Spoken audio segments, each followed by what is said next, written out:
My name is Elena and I am 34 years old.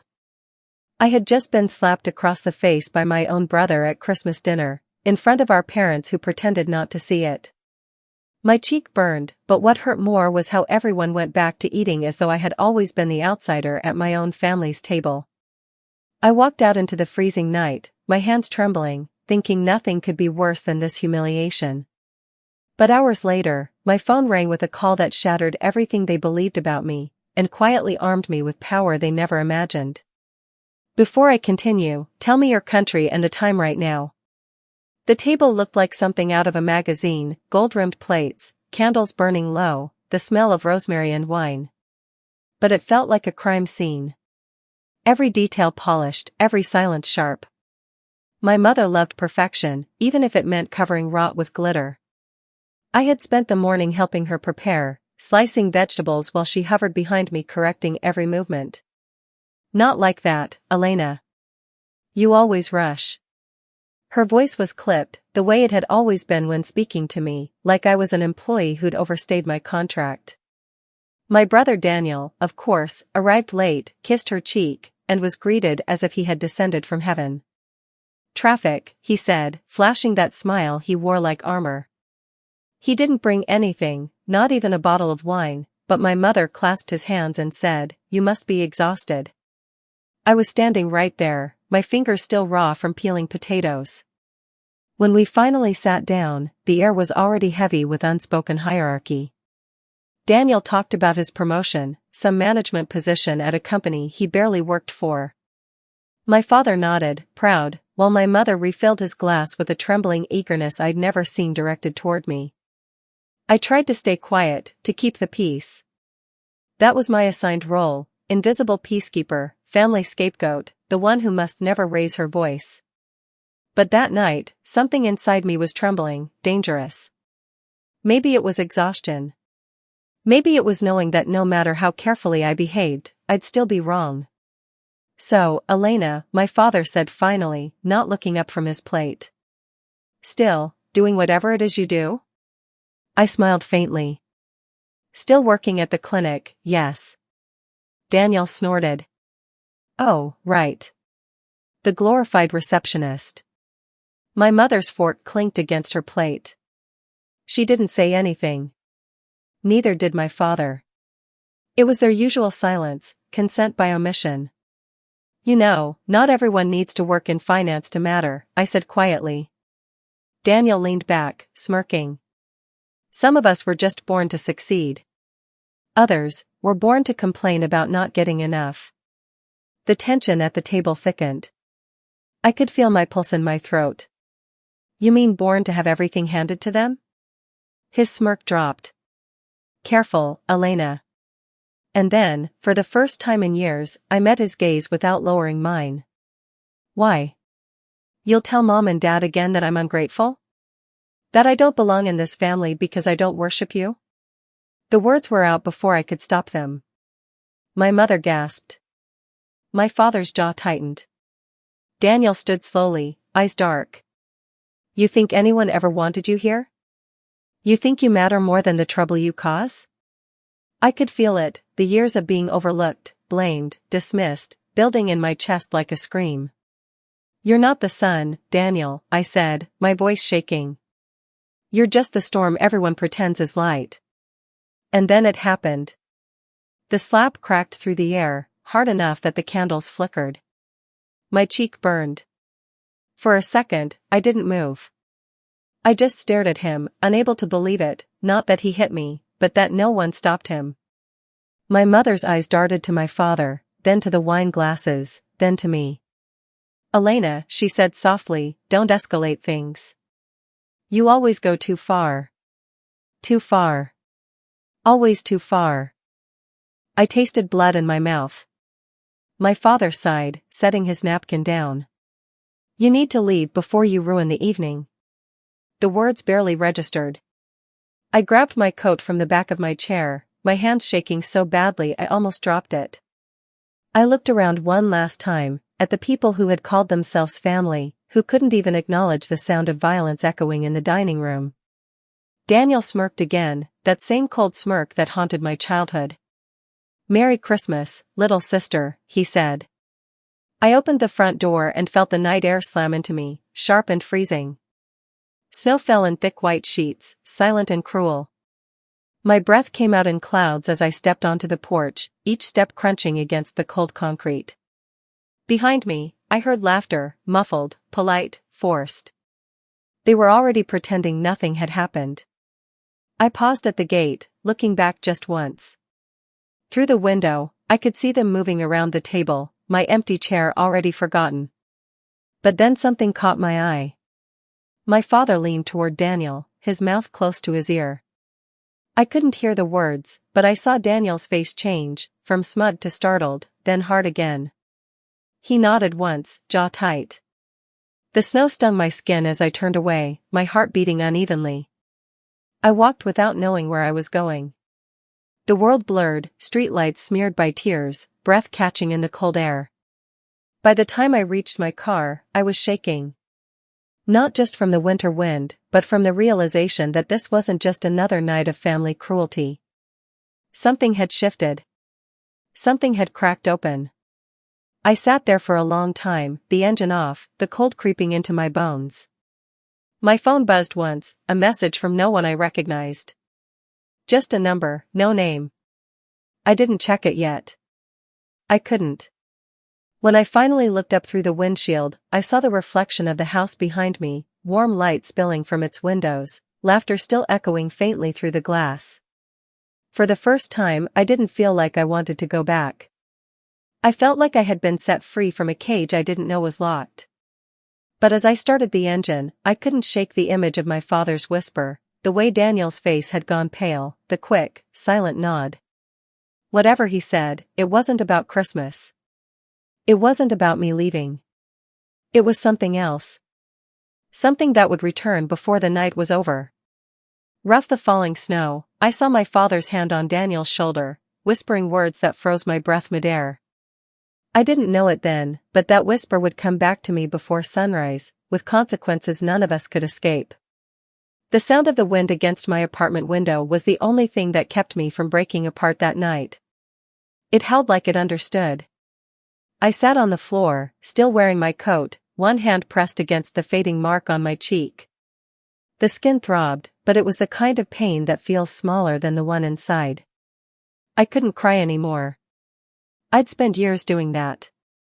Crying had turned into breathing, automatic, meaningless. My family had trained me to swallow my emotions like medicine, to smile while choking on bitterness. I thought of the dinner table, the way the candles flickered after he hit me, as if the air itself was ashamed. But what hurt most wasn't Daniel's hand, it was the silence that followed. That heavy, suffocating silence of people who decided you weren't worth defending. It wasn't the first time either. My brother had always known how to hurt without leaving marks. Words, gestures, humiliations. When we were kids, he'd take my toys, tear up my drawings, lie about things I didn't do, and my parents always believed him. He was their pride, their golden son. I was the child of mistakes.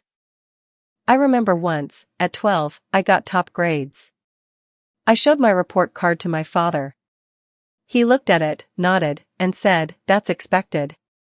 Then Daniel burst through the door an hour later, announcing he'd been chosen to play on the school soccer team. My father stood up, clapped him on the shoulder, and said, "That's my boy." It was always like that, my achievements invisible, his glorified. My mother would say, "You're too sensitive, Elena," whenever I tried to explain. Too sensitive, as if feeling was a defect.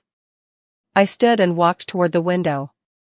Snow fell thick over the city, soft and cold, like ashes after a fire. My reflection stared back at me, swollen eyes, trembling lips, a stranger in her own life. I thought of the locked door in my father's office, the one room he never let me enter. He'd always said, "That's where important work happens. You wouldn't understand." But I remember, once when I was 17, he'd forgotten to lock it. I peeked inside. There was a desk, papers stacked neatly, a small safe behind a painting.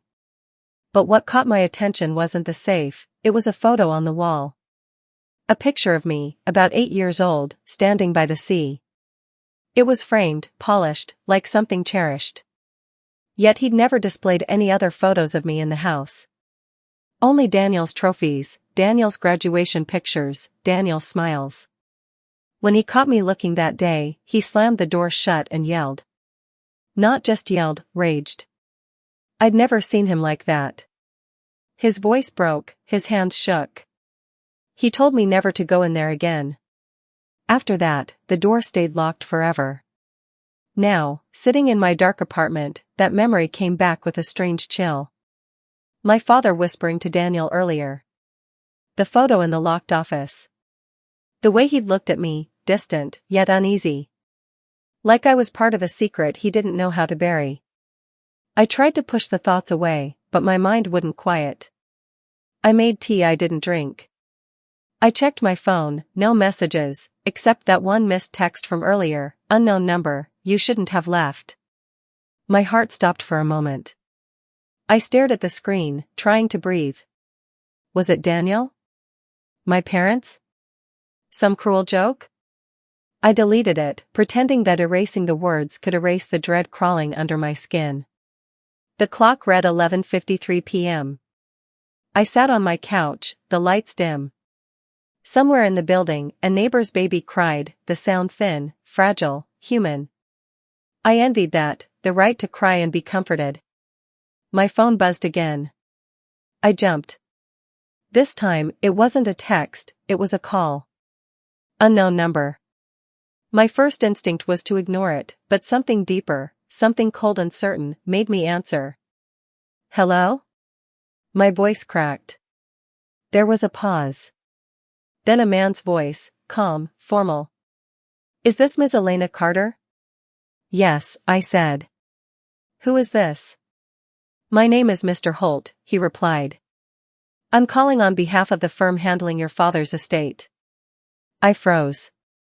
Estate? My father's not. He hesitated. I apologize for the lateness of the hour. But there's an urgent matter concerning your name on a confidential file. It's imperative we meet tomorrow morning. My name?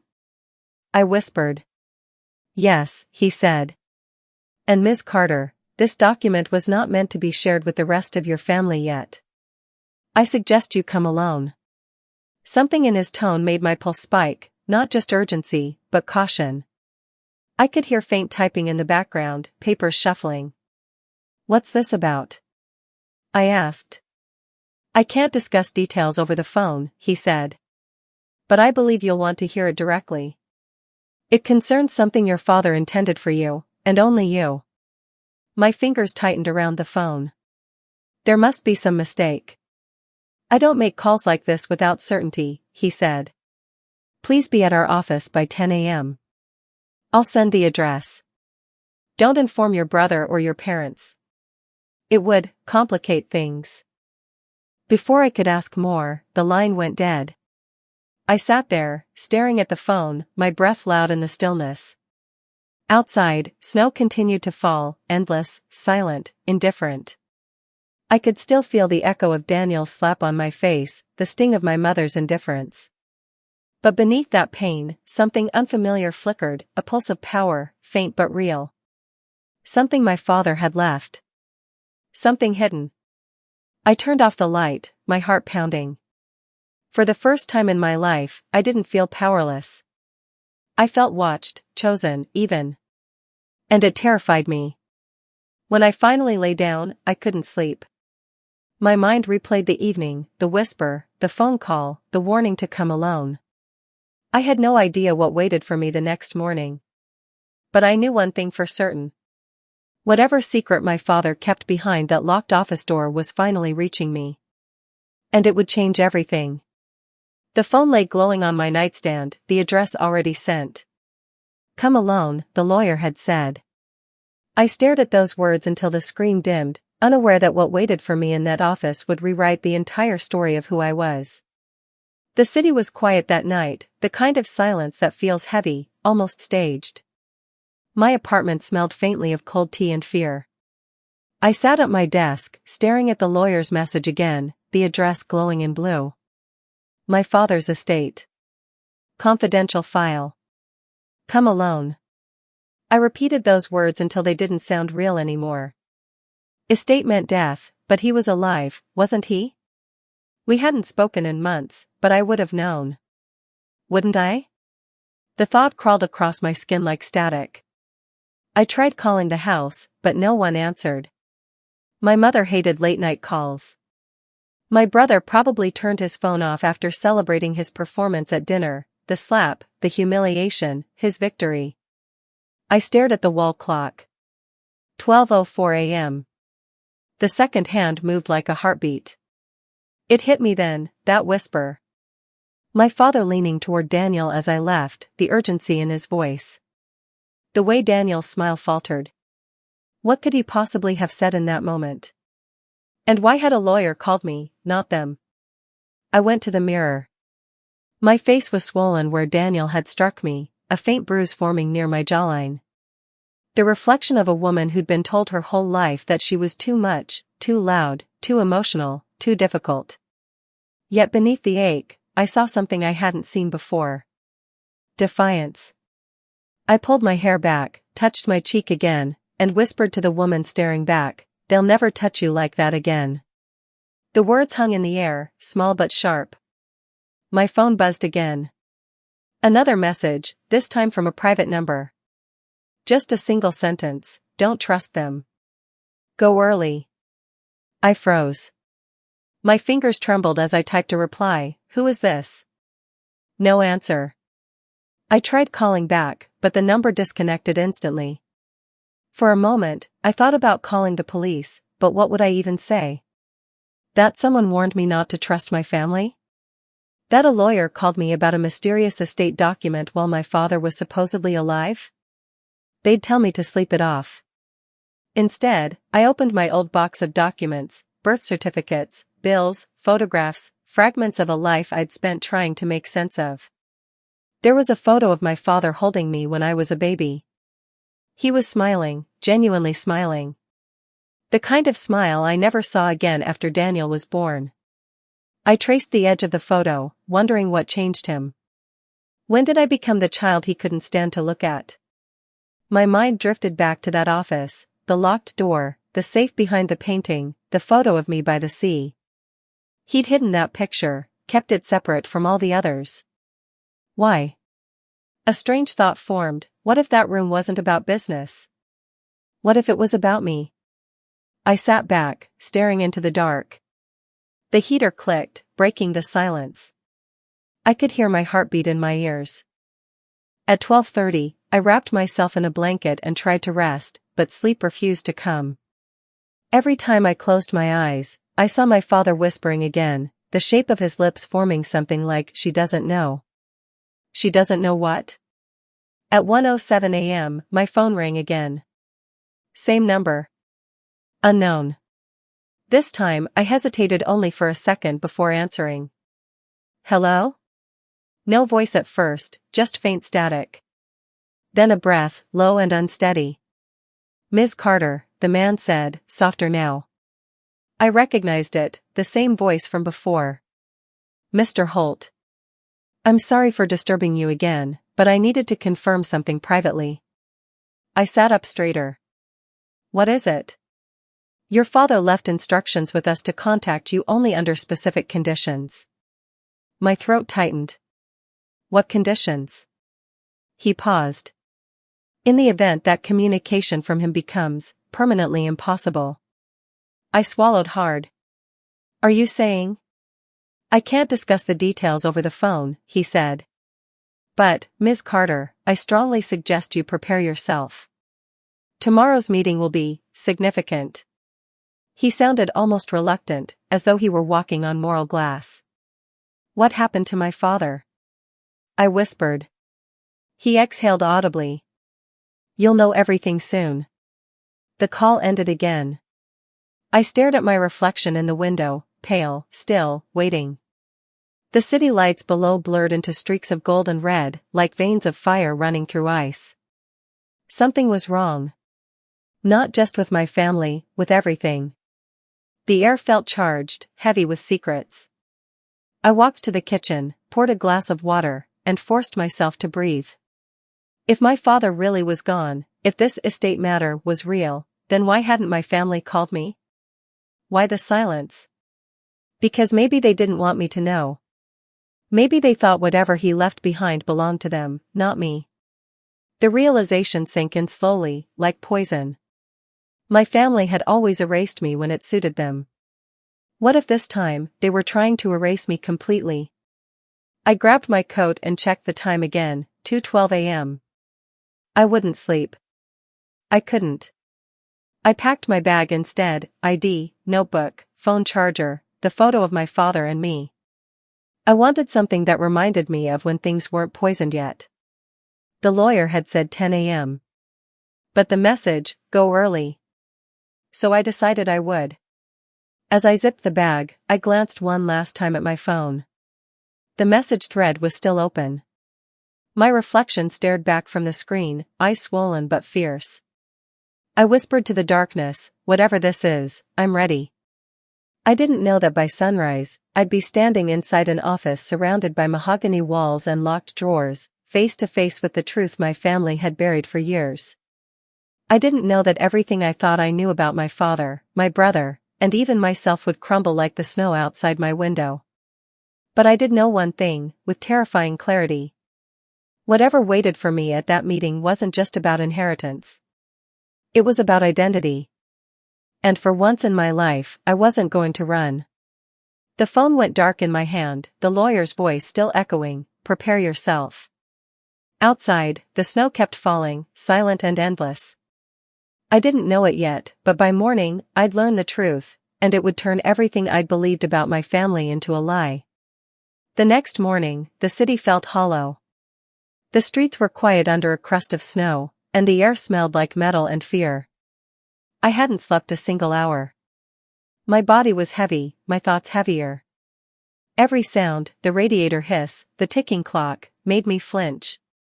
At 8 a.m., I wrapped a scarf around my bruised cheek, packed my notebook and the old photograph, and stepped outside. My breath turned white in the cold. The lawyer's office was an hour away, in a district I'd only ever passed through, glass buildings, banks, suits that looked like they didn't know the meaning of hunger. As I drove, my mind replayed Daniel's face, the fury in his eyes, the way he'd smirked after hitting me. And then, that whisper from my father. She doesn't know. What didn't I know? And why did the lawyer sound as if even speaking to me was dangerous? The radio murmured Christmas songs. I turned it off. My hands gripped the wheel until my knuckles whitened. By the time I parked, snow was falling again, thin, nervous flakes that melted as soon as they touched the ground. The building was tall, mirrored, cold. Holt and Brennan, estate law gleamed in silver letters above the door. Inside, the lobby smelled like disinfectant and money. The receptionist looked up with a practiced smile. Appointment? Mr. Holt, I said, my voice thinner than I wanted. She nodded, typed something, then gestured to the elevators.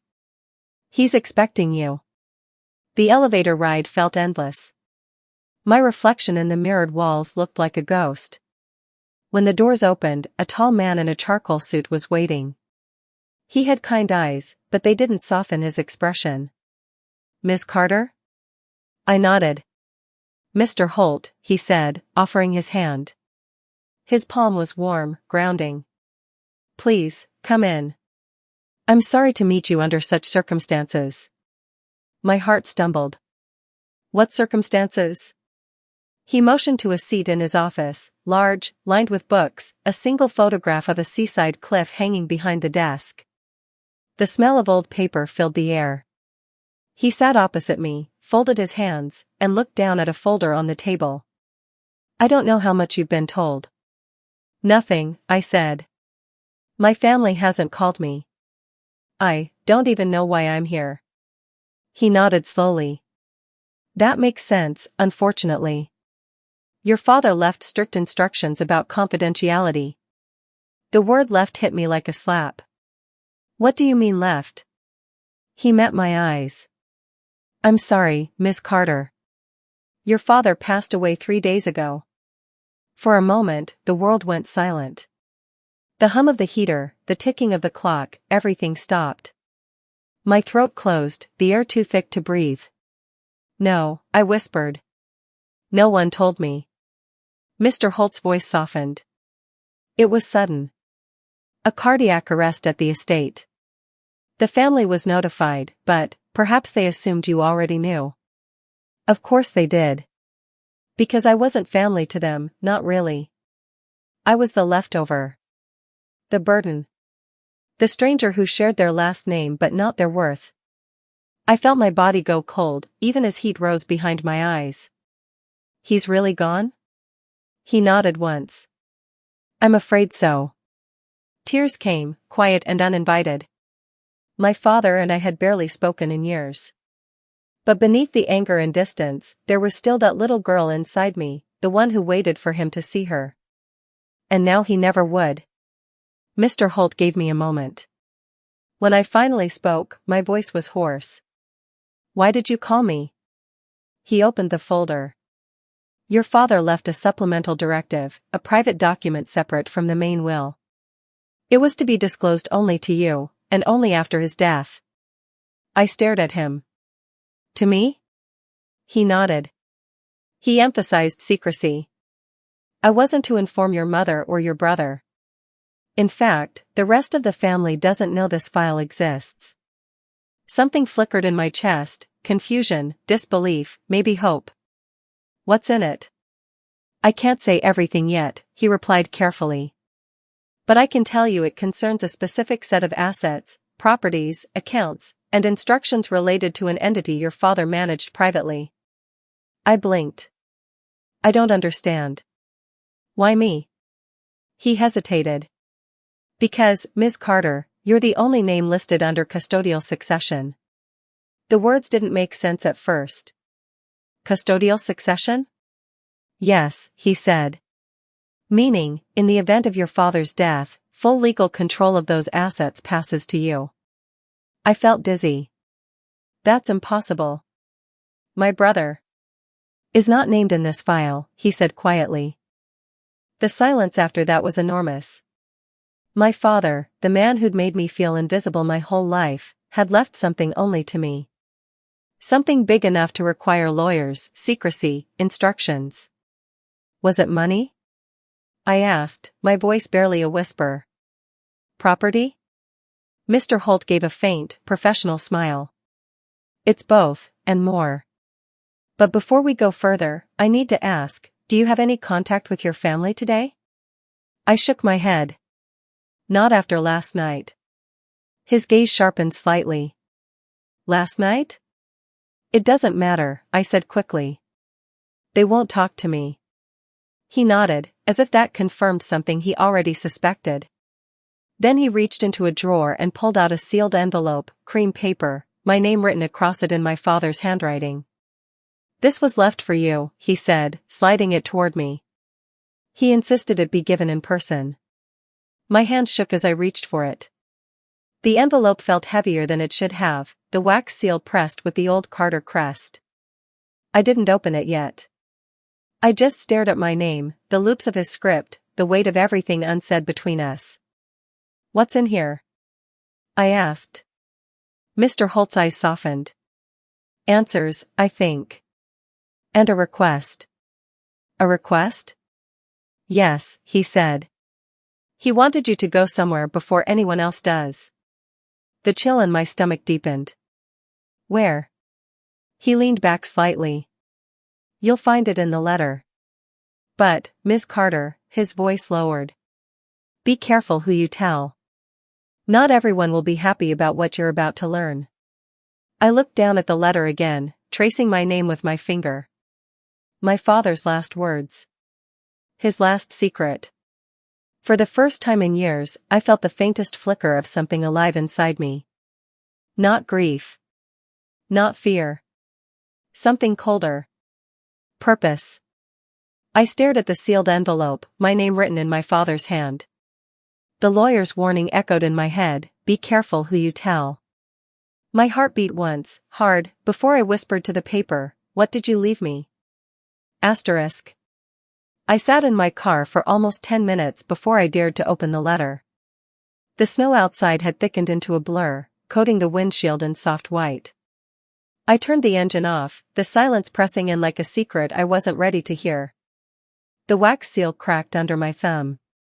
The scent of old paper filled the small space. My father's handwriting, sharp, deliberate, covered the first page. Elena. If you are reading this, it means I am gone. I've done many things wrong, but one thing I will not die doing is leaving you with nothing. You were never the problem, though they made you believe it. There is more to our family than you were ever allowed to see. My eyes blurred. The words felt strange, intimate, impossible. My father, apologizing? There is a property on the coast, registered under a holding name you won't recognize. The lawyer will provide directions. Go there before they do. Everything that matters is inside. Trust no one, especially your brother. The truth about the company, the estate, and what's been stolen, it's all there. My pulse quickened. What's been stolen? I read the letter again and again until the words stopped making sense. Company? Stolen? Property under another name? It didn't feel real. My father had never mentioned another house, let alone one on the coast. When I finally looked up, the world outside had gone pale. I pressed the paper to my chest, unsure if I felt grief or adrenaline. Mr. Holt's knock on my window startled me. I opened the door, and he bent slightly to meet my eyes. Are you all right?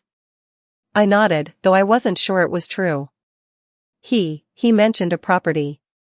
Said everything was there. Yes, he said quietly. He told me you might need time to process before hearing the rest. The rest? He motioned toward the building. Come back inside. There's something you need to see. Inside, his office felt colder than before. He placed a thick folder in front of me, labeled Confidential, Carter Holdings, Secondary Estate. Your father had multiple accounts, he explained. The ones your family knows about are public, accessible through standard probate. But these, he tapped the folder. These are different. Private transfers. Hidden acquisitions. For years, he kept this separate, even from your mother. I blinked. Why? He hesitated. He said he was protecting someone. My chest tightened. Me? Mr. Holt didn't answer. Instead, he turned the folder toward me and opened it. Inside were property deeds, offshore account statements, and a business registration under a name I didn't recognize, E.L. Carter Trust. I frowned. That's my name. Yes, Mr. Holt said. Though the trust was established when you were only 7. Your father's signature appears as founder, yours as beneficiary. The room seemed to tilt. He did that for me? Apparently, yes. But, why would he hide it? Mr. Holt leaned forward. Because, Ms. Carter, the trust holds significant equity in Carter Industries, the family company. 41%, to be precise. I stared at him, breath caught. That's impossible. My brother, he runs everything. Not officially, Mr. Holt corrected. He manages it. But ownership, at least legally, is complicated. Your father was preparing to transition control. My voice trembled. To me? He nodded once. It seems that way. The folder's pages blurred. I could see numbers, signatures, dates, the scope of what this meant slowly dawning. My father hadn't just left me something, he'd left me power. Power my family didn't know existed. I swallowed hard. Does my brother know any of this? No, Mr. Holt said. And if I may offer advice, don't let him find out. Not yet.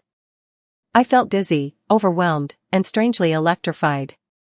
A part of me wanted to cry, another part wanted to laugh at the irony. Years of being treated like the unwanted one, the mistake, while all along, my father had hidden something that made me the most important person in the room. But that realization came with something darker. My brother's temper. My mother's obsession with appearances. The years they'd spent building their lives around control. If they discovered what I now held, they wouldn't just be angry. They'd be dangerous. Mr. Holt studied me for a long moment, then slid a smaller envelope across the desk. These are directions to the coastal property. Go soon. There are materials there your father didn't trust anyone else to protect. I took the envelope. My fingers were shaking. He told me to go before they do. Yes, Mr. Holt said quietly. I believe he meant it. I looked out the window. Snow fell harder now, blanketing the city in white noise. My world, the one where I was invisible, irrelevant, was dissolving beneath it. When I turned back, Mr. Holt's expression had softened. Ms. Carter, I understand this is overwhelming. But please remember, your father trusted you with this. That means something. It did. It meant everything. For so long, I had been the forgotten daughter. The scapegoat. The one left out of photos, out of conversations, out of love. But now, I held a secret that could rewrite the story. I tucked the letter and the directions into my bag. I'll go there tomorrow, I said, though part of me knew I wouldn't wait that long. Mr. Holt nodded. If you need security or legal counsel beyond this firm, let me know. I stood to leave, my heart pounding in my ears. Thank you, I said softly. As I stepped into the hallway, the receptionist gave me a polite smile. But behind her calm, I saw her eyes flicker toward my folder, curiosity barely hidden. I clutched it tighter and walked faster. Outside, the cold air hit me like a slap. The letter felt like a live thing in my bag, pulsing with my heartbeat. My father was gone. My family had lied. And I had just inherited the one truth they never wanted me to find. I turned toward my car, my boots crunching in the snow. Across the street, a black sedan idled, its engine running. The driver's face was shadowed. For a second, I thought I saw a familiar outline, broad shoulders, the curve of a jaw that looked too much like Daniel's. But when I blinked, the car was empty. I got inside, locked the doors, and whispered to the silence, whatever this is, I'm not running anymore. As I started the engine, the headlights from a car behind me flared to life, following. I gripped the wheel, the lawyer's warning echoing in my mind, go before they do. I barely remember the drive home. The city blurred past, a watercolor of gray buildings and headlights smeared by snow. All I could think about was the envelope sitting on the passenger seat beside me, the one that had turned my world inside out. Every red light felt like an interrogation. What did it mean, 41% ownership? Why would my father keep it secret? And how long before Daniel or my mother found out? By the time I reached my apartment, the snow had turned to rain. I parked, climbed the narrow staircase, and locked the door behind me, double bolting it without thinking. The folder still felt warm in my hands. Inside, the air was stale, untouched since the night before. My coffee mug from yesterday sat cold on the table. My reflection in the darkened window looked both terrified and alive. For the first time in years, I mattered. And that terrified me more than being invisible ever had. I sat on the floor, spread the documents around me like puzzle pieces. Property deeds. Bank transfers. Letters of incorporation. All signed by my father. And every one of them, every asset, every account, had one thing in common, my name. At the bottom of the last page was a single handwritten note, dated 2 months ago. She will hate me when she finds out. But I'd rather she hate me alive in truth than love me inside their lie. I pressed the paper to my chest, trying to make sense of the sentence. Their lie. I thought of my mother's sharp smiles. Daniel's endless charm. The family company I was never allowed to visit, the conversations that stopped when I walked into a room. What if they weren't protecting the business from me, but protecting it from what I might discover? I closed my eyes, leaning back against the wall. My father's voice echoed from years ago, the one moment of softness I remembered. One day, you'll understand why I kept things separate. Maybe this was it. My phone buzzed suddenly, jolting me. I fumbled for it, a new message, no name, just a number. Did you open it? My heart stopped. I stared at the screen, the cursor blinking as though waiting for fear to type itself. Who is this? I replied. The typing dots appeared, disappeared, then reappeared. You shouldn't have gone there alone. I felt my throat close. The rain outside grew louder, like fingers tapping the glass. Who are you? No answer. Then, 3 words. He warned me. I froze. My father? Warned who? My mind spiraled. Could it be someone from the firm? Or Daniel? I grabbed my bag, pulling out the envelope with the directions to the coastal property. The paper was already soft at the edges from my grip. I unfolded it, a single printed line with coordinates, and beneath it, a handwritten note in my father's hand. Go before they do.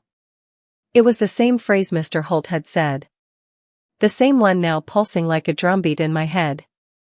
I stood abruptly, pacing the room. If what my father had left was as big as it seemed, then someone, maybe even my own brother, already knew. The black sedan outside the lawyer's office. The text. The whisper at dinner. It was all connected. I went to my window and looked down. The street below glistened under the streetlights. Parked cars lined the curb, but one, a dark gray SUV, idled without headlights, just like the sedan earlier.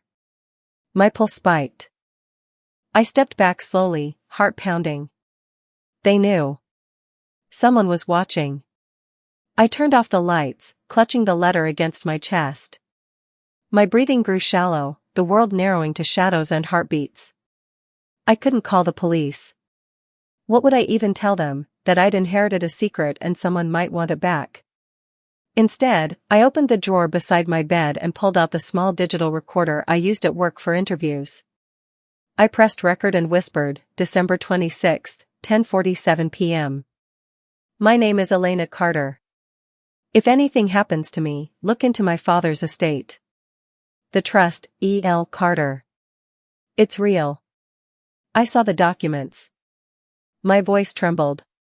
And whoever's following me, they know, too. I stopped the recording and hid it inside a book on my shelf. Outside, the SUV's headlights flashed once, then went dark. I sat on the edge of my bed, the sound of rain against the window the only proof I was still here. Then, a knock. 3 sharp raps on the door. I froze. My stomach dropped. No one ever visited me unannounced.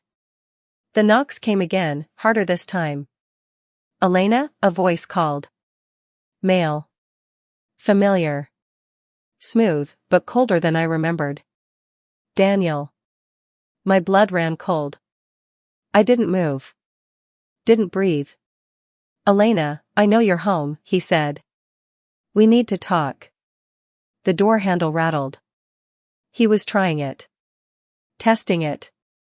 I went by Dad's lawyer today, he continued, voice muffled through the wood. Imagine my surprise when they told me you'd already been there. My hands shook so badly the letter slipped from my fingers. Open the door, he said softly. I just want to see what he gave you. Tears burned my eyes. He knew. Somehow, he knew. I'm not angry, he added, his tone turning syrup sweet. You know me, I just hate secrets between family. I stood frozen in the dark, every instinct screaming don't open it. Silence.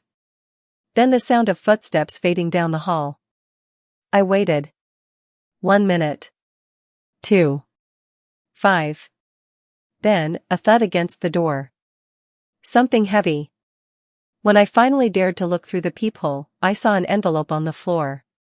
My name written across it, in his handwriting. My hand trembled as I picked it up. Inside was a single piece of paper. You're not the only one Dad lied to. And beneath it, a photo. The same coastal property Mr. Holt had mentioned. But this one wasn't empty. Daniel was standing in front of it. Yesterday's date printed in the corner. He'd already been there. I stared at the photo, the house looming behind my brother like a shadow waiting to swallow me. He'd already found it. Whatever my father had hidden, he was standing on it. And I was already too late. By morning, the world outside was white again. The storm had erased everything: roads, colors, lines. The kind of silence that followed snow always felt holy, but not today. Today, it felt like a burial. I hadn't slept. Every time I closed my eyes, I saw Daniel's shadow at my door, his voice slick with false warmth. "You're not the only one Dad lied to." His words repeated in my head like a curse. He'd already been to the coastal property. Whatever my father had hidden, the truth, the money, the proof, Daniel had touched it first. By the time the first light broke through the gray sky, I made a decision. I needed answers. I needed to face them. The drive back to my family's house felt longer than it ever had. The mansion stood at the edge of the old neighborhood, the same place where every childhood nightmare had begun. The iron gate was closed, but Daniel's car was parked in the driveway, its windshield half buried in snow. I pressed the intercom button. Static crackled. Then my mother's voice. "Who is this?" "It's me," I said. My own voice sounded foreign. A pause. Then, "Why are you here?" I hesitated. "To talk." Another pause. Longer this time. Then a click, the gate unlocking. As I stepped through, the cold bit into my hands. The house loomed larger than I remembered. My mother stood at the doorway, her hair perfectly set, her robe elegant, as though she'd been expecting an audience. "Elena." Her tone was flat. "You shouldn't have come." "I needed to see you," I said quietly. "And Daniel." Her expression flickered. "He's resting." "You upset him." I almost laughed. "I upset him?" "He came to my apartment last night." She flinched, just slightly. "He was worried. You disappeared after dinner. Do you know how that made him feel? How he felt?" My voice cracked. "He hit me, Mother." Her eyes hardened. "You provoked him." There it was again, the family's gospel. You provoked him. It didn't matter what he did, or said, or destroyed. It was always my fault for existing the wrong way. I took a breath that burned. "Dad's gone," I said. Her face tightened, but she didn't look surprised. "We were informed yesterday." "Yesterday," I repeated. "And no one thought to call me?" Her silence was an answer. I stared at her, trying to find the mother I used to imagine I had, the one who would tuck my hair behind my ear, who'd defend me when Daniel lied. But she was long gone, if she ever existed at all. "I saw Mr. Holt," I said finally. "The lawyer." Her eyes snapped up. "You what?" "He called me. He gave me a letter from Dad." The color drained from her face.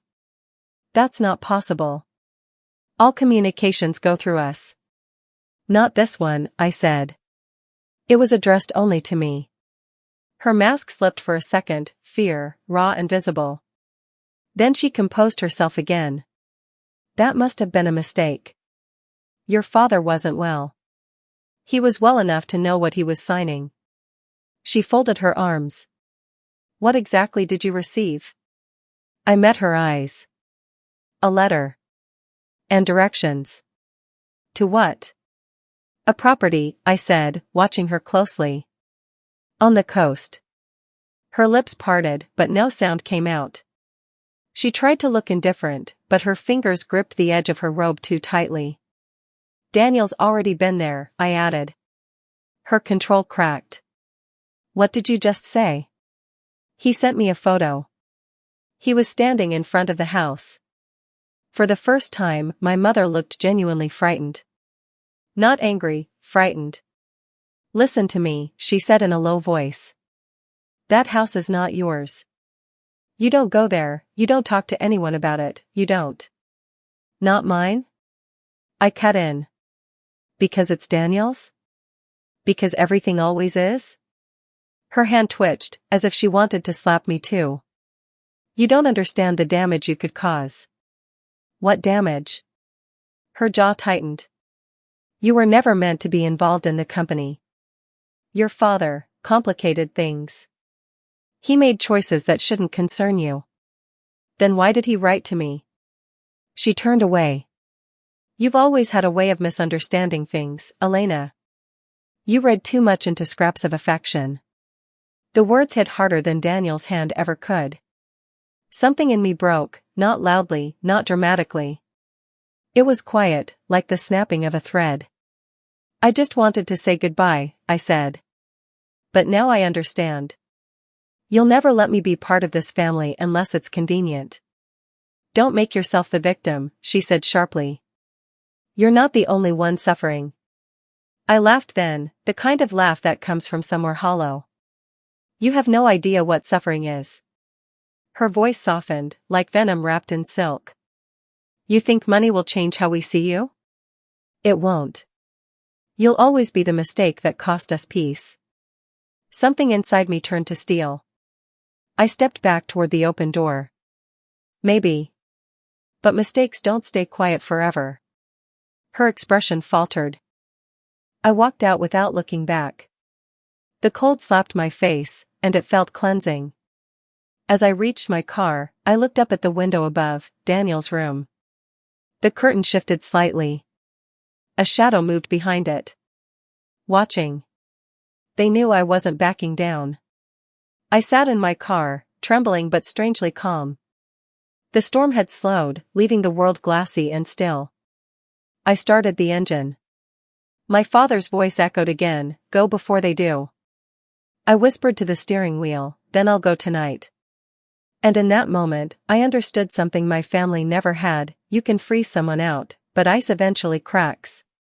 As I drove away, headlights flared in my rearview mirror, the same black SUV from before.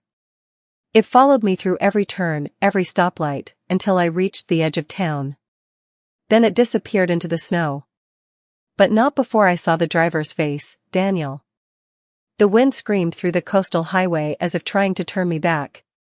The roads narrowed the further I drove, curving along cliffs that dropped into black, endless water. I hadn't told anyone where I was going, not Mr. Holt, not my coworkers, certainly not my family. For once, I was alone in a way that felt chosen, not forced. The directions my father left were oddly specific: drive until the second bend past the lighthouse, then follow the dirt road hidden by pine trees. It sounded like something out of a Gothic novel, not a legal directive. But here I was, steering through fog so thick it felt alive, waiting for the second bend. The sign for the lighthouse appeared like a ghost in the mist. My headlights cut across the frozen wooden post, the word Marlin Point barely legible through decades of salt and weather. Just past it, I saw the road, half buried in snow, a narrow trail leading into the trees. My heart pounded. Go before they do, he'd said. And Daniel had already been here. The tires crunched as I turned onto the path. Pine branches clawed at the roof of my car, scraping like fingernails. The deeper I went, the quieter it became. Even the ocean faded away, leaving only the hum of the engine and my heartbeat. After 10 minutes, the trees opened into a clearing. And there it was. The house. It stood alone on a bluff, gray stone and glass against the sea. The storm clouds hung low, pressing down on the world. The house looked old, not abandoned, but asleep. The kind of place that remembered too much. I parked and stepped out, the wind cutting through my coat. My boots sank into snow as I made my way up the front steps. The door was locked, but a brass key gleamed beneath the welcome mat, as if waiting for me. When the lock clicked open, a gust of air rushed out, carrying the scent of salt, cedar, and something faintly metallic. Inside, everything was covered in dust sheets, furniture, lamps, paintings. But beneath the decay, I could feel something else, intention. The way every object was positioned, the way the hall opened into a grand staircase that led up to darkness. My father had been here. Recently. I flicked on the light. It hummed to life, dim but steady. Dust motes swirled in the air, catching in the glow. On the table near the entryway sat a folder, labeled Inventory, Secondary Estate. My name was written in smaller letters beneath it. I opened it. Inside were photographs of this very house, rooms, furniture, even the view from the upstairs balcony. Notes in my father's handwriting filled the margins, sealed documents in study safe. Do not trust corporate counsel. Holt is clean. Holt. The lawyer. I exhaled shakily. My father had been building something here, protecting something from everyone else. But what? I wandered through the rooms, my fingers brushing against covered furniture, old portraits, the faint echo of a piano key when I passed the grand parlor. Everything was preserved like a secret waiting to exhale. When I reached the study, I stopped. The door was half open. Inside, the air felt colder. The desk sat beneath a wide window overlooking the ocean, a storm beginning to gather far out at sea. Papers were strewn across the desk, drawers open, the rug slightly displaced, as if someone had been searching for something. Daniel. He'd been here. I scanned the room. Near the desk, a painting leaned crooked against the wall, the same seascape I remembered from my father's office years ago. Behind it, faint indentations in the plaster framed a square outline. A safe.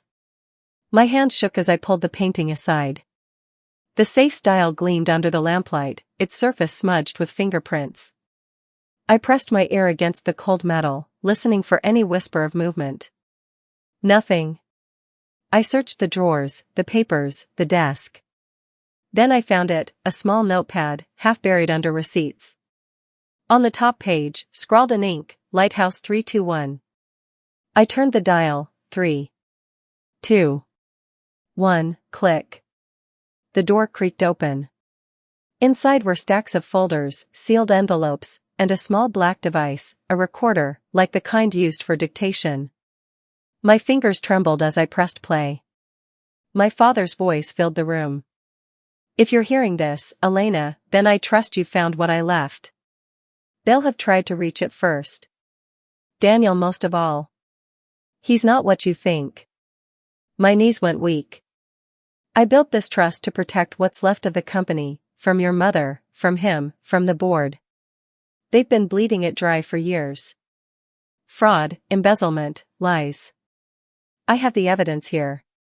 And you, Elena, are the only person not tied to their corruption. The only one who can fix what I broke. I pressed a hand to my mouth, trembling. Be careful who you call. There's a second recording, labeled proof. If Daniel finds it first, destroy it immediately. He'll do anything to stop it from coming to light. Static swallowed the rest of his words. I looked at the shelves, scanning for anything marked proof. There, a smaller tape, labeled in the same handwriting. I picked it up, slipping it into my pocket. Then I heard it. A sound. Not the storm. Not the wind. A floorboard creaked upstairs. I froze, pulse hammering in my throat. Hello? I called out, my voice breaking the silence. No response. Another creak, closer this time. I turned off the recorder, grabbed the folder from the desk, and backed toward the door. My reflection flickered faintly in the window, and for half a second, I saw a shadow moving behind me. I spun around. Nothing. The front door was still open. The wind howled through the hallway. I ran. Down the stairs, through the cold air, the papers clutched to my chest. When I reached my car, I looked back, just once. The house stood silent, but a light flickered in the upstairs window. Someone was there. As I sped away, the rain turned to ice, streaking across the windshield. The storm swallowed the house behind me, but the light in the window stayed burning, as if someone was still watching. I drove until the storm thinned into fog, my fingers stiff around the steering wheel. My heart wouldn't slow down. The house had felt alive, as though it had been waiting for me, and for whoever else had already been there. I couldn't stop replaying the sound of that creak, the shadow flickering on the wall. Daniel.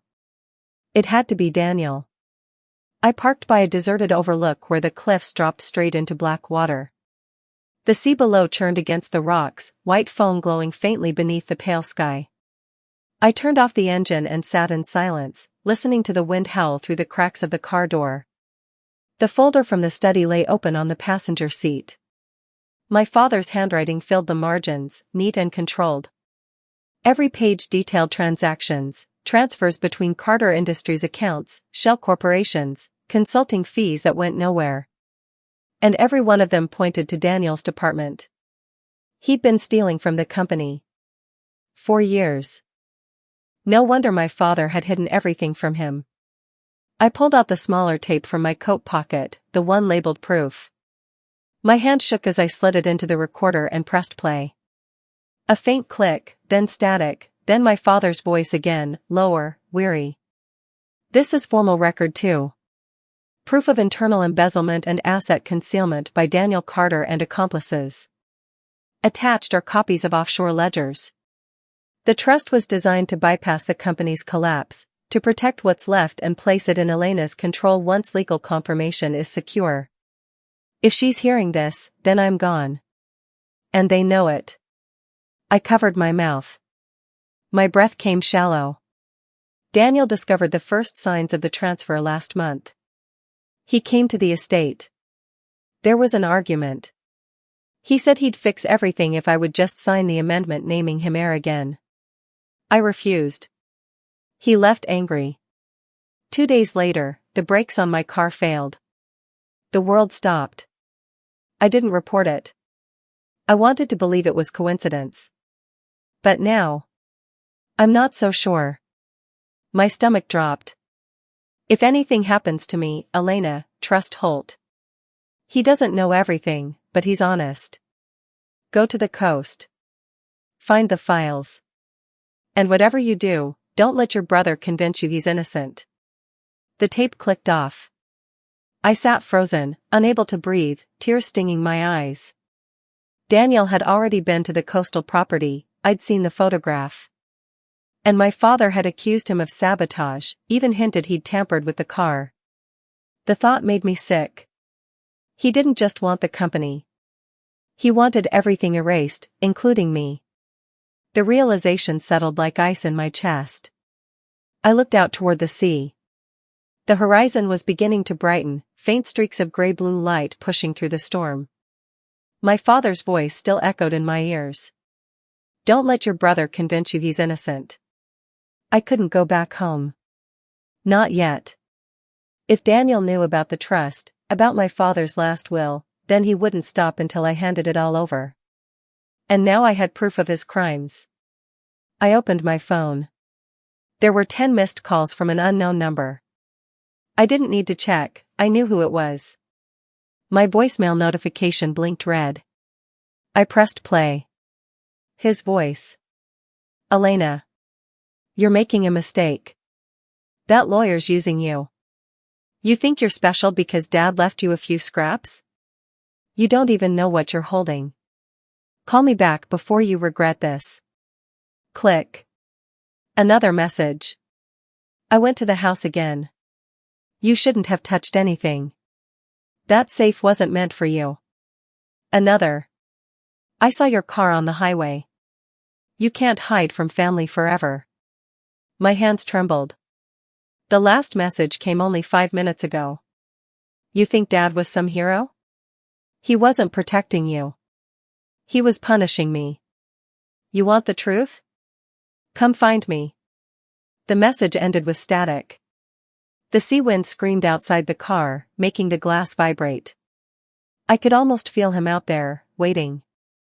I didn't know what to do. My instincts said run, but my father's words, his voice, his faith in me, kept me still. I couldn't run anymore. Not from them. Not from what I knew.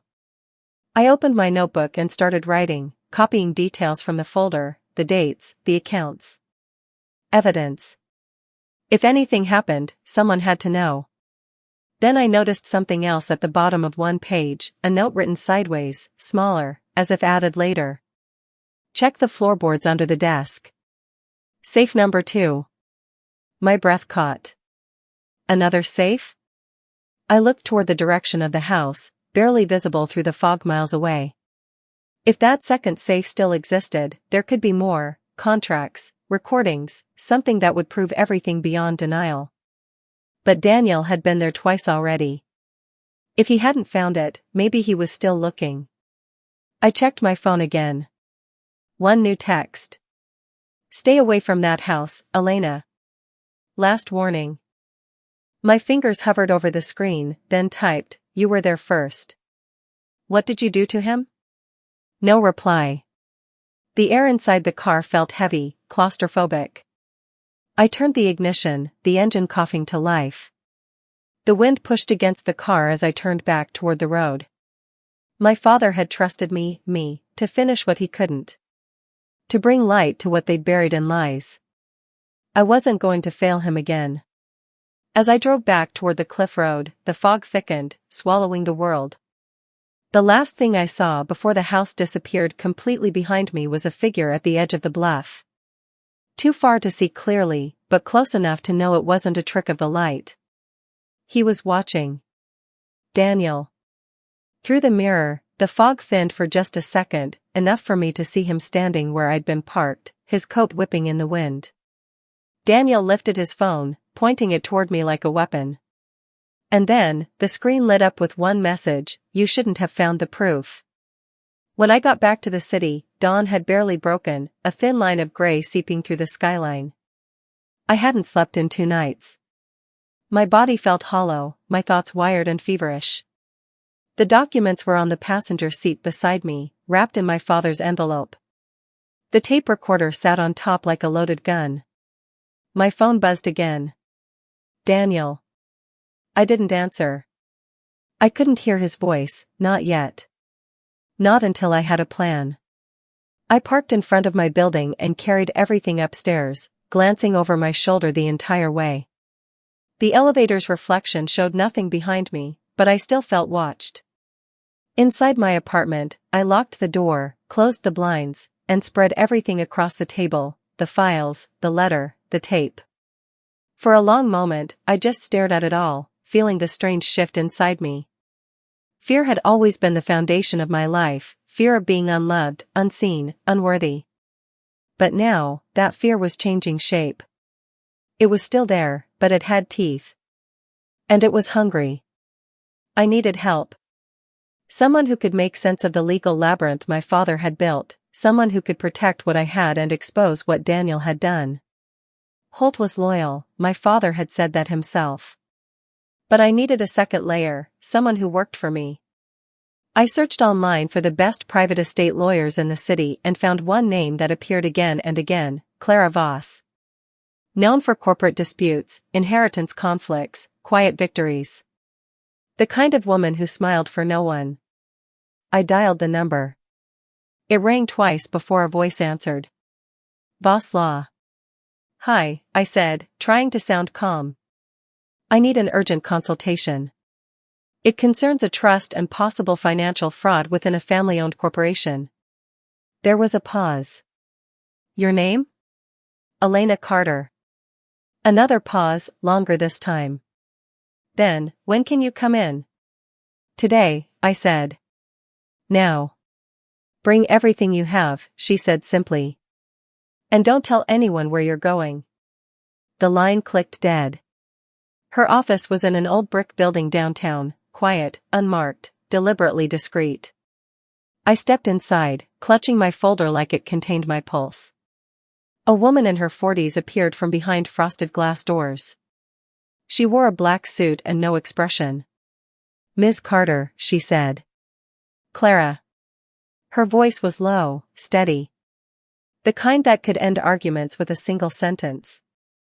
Thank you for seeing me on such short notice, I said. She motioned to the chair opposite her desk.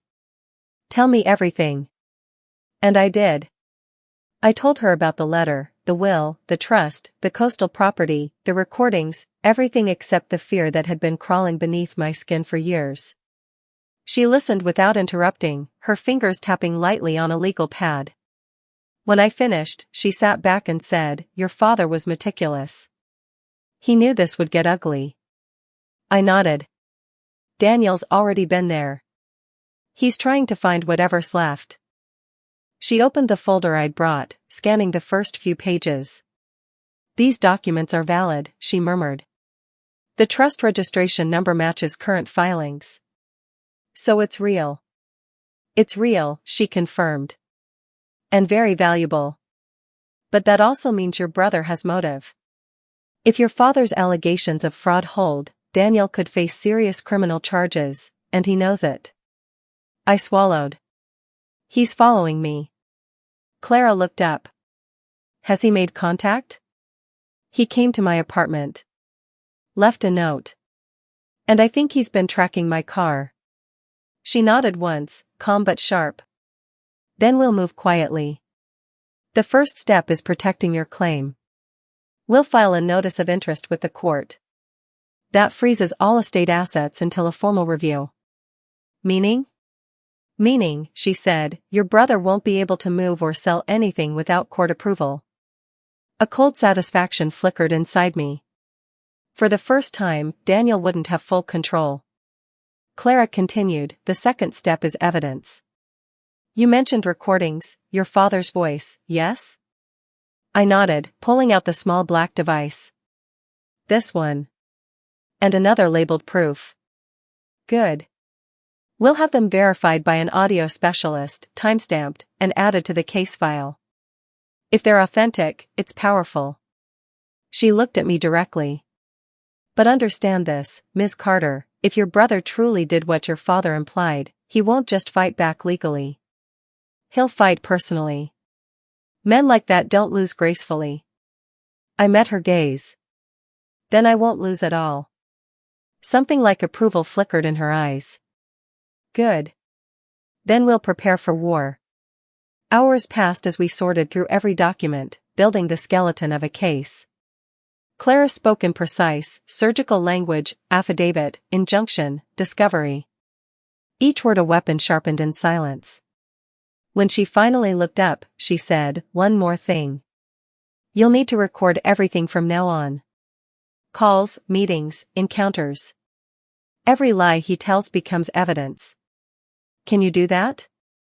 I nodded. Yes. Good, she said. Fear makes people talk. Let him talk. She handed me a slim pen-shaped recorder. Keep this with you. It looks harmless, but it stores 40 hours of audio. I turned it over in my hands. It felt heavy, weighted with purpose. Go home, she said. Rest if you can. I'll file the first motions tonight. Tomorrow, we'll serve your brother. Serve him? With notice of legal claim, she explained. He'll know you're not backing down. I stood, my legs unsteady. Thank you, I said softly. Clara's expression softened just slightly. You've been underestimated your entire life, haven't you? I blinked, caught off guard. Yes. Good, she said. That's the most dangerous kind of woman to corner. When I stepped back into the cold, the air felt different, thinner, sharper, electric. Snowflakes fell like ashes, swirling under the streetlights. For the first time, I wasn't just surviving. I was preparing. The war had begun. As I reached my car, my phone buzzed again, a new message. A video file. No text, no sender ID. I opened it. The footage was grainy, dark. But even through the static, I recognized the image immediately, my father's coastal house, flames crawling up its walls. The video played on a loop. The screen was small, but the horror wasn't. The house on the coast, my father's hidden fortress, was burning. Flames swallowed the roof, devouring the glass, the stone, the rooms where his voice had echoed through the recorder only hours ago. I watched it again, each frame more unbearable. The light from the fire flickered against the fog, so bright it bled through the camera lens. Someone had filmed it from the cliffs above, close enough to feel the heat, far enough to remain untouched. And over the roar of the flames, a voice. Low. Calm. Familiar. You should have stayed away, Elena. Daniel. I dropped the phone, my hands shaking. My throat felt raw, airless. I tried to steady my breathing, but it came out in shallow gasps. The files, the proof, my father's secrets, they were all gone. No. Not all. I still had the recordings, the trust documents, the duplicates I'd scanned before leaving the house. My father had taught me to pay attention, even when I thought he wasn't teaching me anything. I'd copied everything onto a flash drive, it was in my bag, hidden under layers of receipts and tissues. But Daniel didn't know that. The phone buzzed again, another message. A text this time. Accidents happen. Don't make yourself one. I stared at the words, bile rising in my throat. My fingers hovered over the screen, trembling. You burned it down, I typed. You destroyed his house. 3 dots appeared. Disappeared. Then appeared again. He destroyed himself. Don't follow him. The screen went dark. I sat in my car, the world outside spinning slowly into snow and shadow. My mind raced, the timeline, the possibilities. He couldn't have done it alone. The fire was too large, too deliberate. He'd had help. Maybe from someone inside the company. Maybe even from my mother. Clara's voice echoed in my head, fear makes people talk. Let him talk. I hit record on the pen hidden in my pocket and dialed his number. He answered on the first ring. Elena. Why did you do it? I said, my voice shaking. Why burn the house? He exhaled slowly, a sound that made my skin crawl. You really think I'd waste my time setting fires? You always had a flair for the dramatic. I saw the video. Then you should also see the truth, he said smoothly. Dad built that place to hide his guilt. You think he was protecting you? He was laundering money through that trust. That's a lie. It's what you want to believe, he said. He made you his weapon. And you're too naive to see it. You stole from him, I snapped. You lied. I have proof. Proof? His tone shifted, a low laugh, cold and deliberate. You mean the papers from that house? The ones that don't exist anymore? I clenched my jaw, forcing my voice to steady. Not all of them. Silence. A long, dangerous silence. What did you just say? I made copies. Another pause. Then, you shouldn't have done that. The line clicked dead. I stared at my phone. The call had lasted 1 minute and 24 seconds, just enough for what I needed. I replayed his words in my head, the threat, the confession buried between arrogance and control. He was unraveling. I drove straight to Clara's office, the flash drive clutched in my hand. It was late, the city empty, but the light in her window was still on. She was waiting. When I entered, she took one look at me and said, "What happened?" "The house," I whispered. "It's gone. He burned it." She stood instantly, crossing to her desk. "Do you have proof?" I handed her the phone. She watched the video, her expression hardening. "Do you know who sent this?" "It was him. He admitted it on the phone." She raised an eyebrow. "You recorded the call?" "Yes." "Good girl," she said softly. I played the audio from the pen. Daniel's voice filled the room, smooth but venomous. "You shouldn't have done that." Clara smiled faintly. "That's enough for an injunction." "An injunction?" "We'll file immediately." "Destruction of estate property before probate?" "It's a crime, Miss Carter. Your brother just handed you leverage on a silver platter." I exhaled shakily, the first breath that didn't feel like drowning. Clara sat back down, her movements precise, measured. "But this also means escalation. He knows you're not bluffing now. He'll lash out. So from this moment on, we stop reacting. We start controlling." "Controlling?" She nodded. "We'll control the narrative, the assets, the evidence. You'll become the version of yourself they never imagined, composed, untouchable, legally armed. I sank into the chair across from her. I'm not sure I can be that person. She met my eyes. You already are. You just needed a reason. We worked through the night. Clara dictated letters, filed emergency motions, sent encrypted copies of the recordings to secure servers. By dawn, Daniel's empire, the one he'd built on charm and deception, was surrounded by invisible walls. When I finally left her office, exhaustion tugged at my bones, but adrenaline kept me upright. The sun was breaking through the snow clouds, weak and cold. At a red light, I checked my phone again. Another new message, unknown number. You think you're safe behind lawyers? You don't know how deep this goes. The photo attached made my heart stop. It was my apartment door. Fresh scratches near the lock. Someone had been there. I pressed the gas, my pulse pounding. Daniel wasn't just threatening me from a distance anymore, he was closing in. And this time, he wasn't coming for the documents. He was coming for me.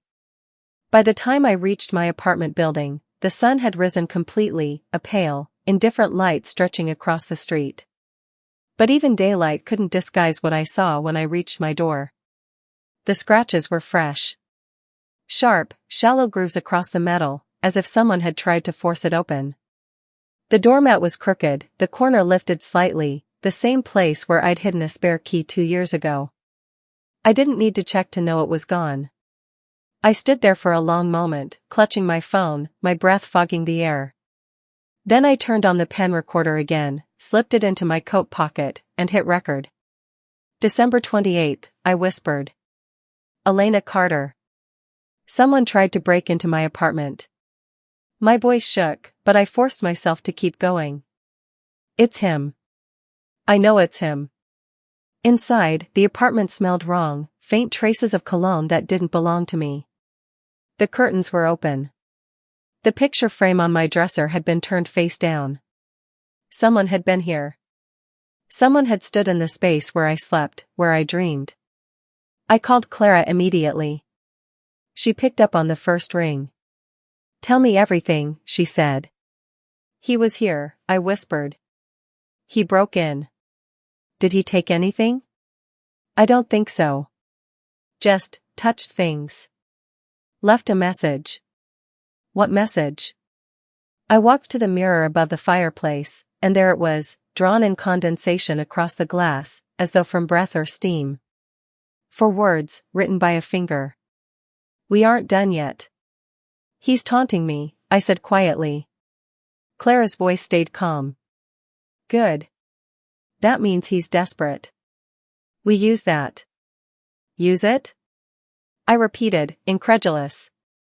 You said you recorded everything? Yes. Perfect. You'll need one more. I frowned. One more what? Meeting, she said simply. You're going to meet him. On your terms. My pulse spiked. That's insane. It's strategic, she corrected. He wants control. You give him the illusion of it. He'll talk, and when he does, he'll reveal more than he intends. You want me to walk into a trap? No, she said, her tone sharp as glass. I want you to build one. I stared at the words on the mirror again, my reflection fractured across the letters. I could still smell his cologne. Still feel the air he'd left behind. I wasn't just fighting for money anymore. I was fighting for the right to exist without his shadow choking me. All right, I said finally. Tell me how. That evening, we met at Clara's office again. She'd already arranged everything, hidden cameras, live recording devices, and a pre-drafted court notice that would be ready to file the moment Daniel said too much.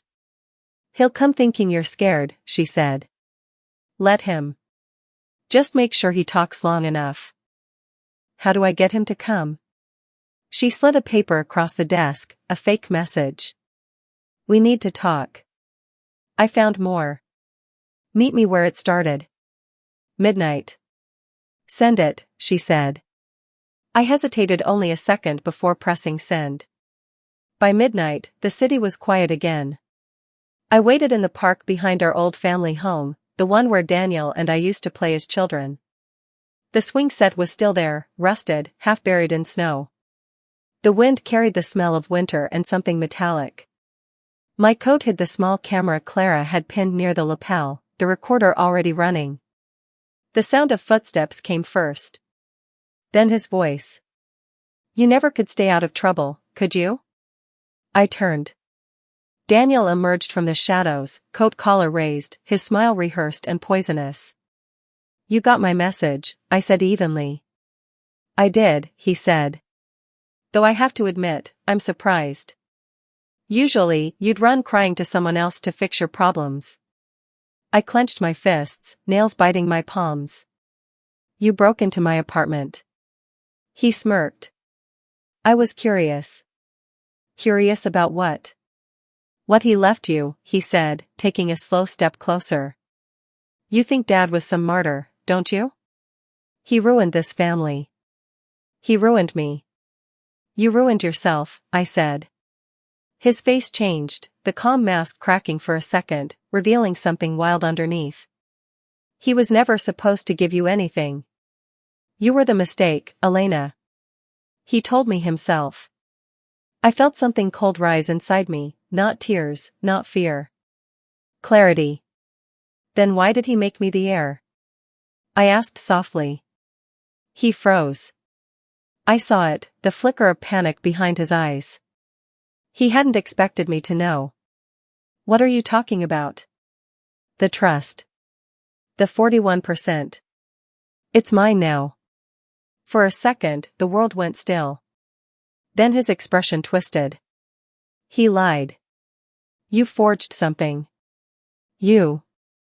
"Dad recorded everything," I said. "Every transaction. Every theft. Every meeting you hid from him." His voice cracked. "You don't have proof." "I do," I said. "And soon, so will the court." He lunged. His hand shot out, grabbing my arm, hard enough to bruise. "You think this is over? You think some lawyer and a few pieces of paper can erase me?" "Let go," I said, my voice low, calm. He didn't. He leaned in closer, his breath hot against my ear. "You're playing with things you don't understand, Elena. You'll destroy the company. You'll destroy us all. I'm not the one who started the fire." He froze again, the tiniest flinch, but it was enough. I looked up at him. "I have the recording, Daniel. Of the call. Of the fire. Of this." His hand fell away. For the first time, he looked uncertain. "You think you can win?" he said. "I don't need to win," I whispered. "I just need the truth to breathe." He took a step back, eyes narrowing, calculating. "You're making a mistake." I smiled faintly. "So did you, when you came here." Behind us, headlights flared. A car door slammed. Clara stepped into the park, her coat billowing behind her. Two men followed, officers with badges glinting under the streetlights. Daniel spun toward me, disbelief breaking through his composure. "Did you?" "Yes," I said quietly. "I recorded everything." The officers moved forward.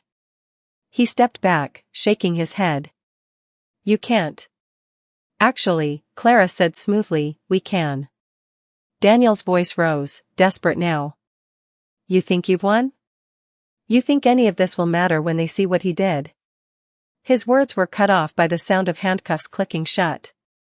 As they led him toward the car, he turned to me one last time, his eyes burning. "You have no idea what you've unleashed." His words followed me long after the doors slammed shut, a promise, or a threat, I couldn't yet tell. The courtroom smelled of dust and power. Oak benches, polished floors, fluorescent lights that never seemed to warm the air.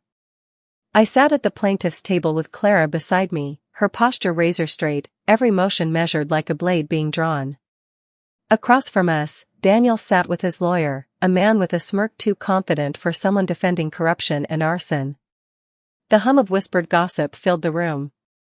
This wasn't just a family dispute anymore. The press had caught wind of the Carter scandal, inheritance war, they called it. Brother accused by sister of fraud, fire, and deceit. I tried not to read the headlines, but I could feel the weight of them pressing against the back of my skull. Every camera lens felt like a pair of eyes watching me, waiting for me to break. But I wouldn't. Because I wasn't here as the quiet girl who'd been slapped at Christmas dinner. I wasn't here as the unwanted child who'd grown used to being silenced. I was here as my father's heir, the legal owner of everything Daniel thought he'd stolen. When the bailiff called, "All rise," my knees barely trembled. The judge entered, a woman in her 60s with sharp eyes and a voice that carried authority like a storm. "You may be seated." Daniel's lawyer stood first. "Your Honor, my client has been wrongfully accused. These allegations stem from an emotional misunderstanding within the Carter family, not criminal intent." Clara rose beside me, her tone like ice.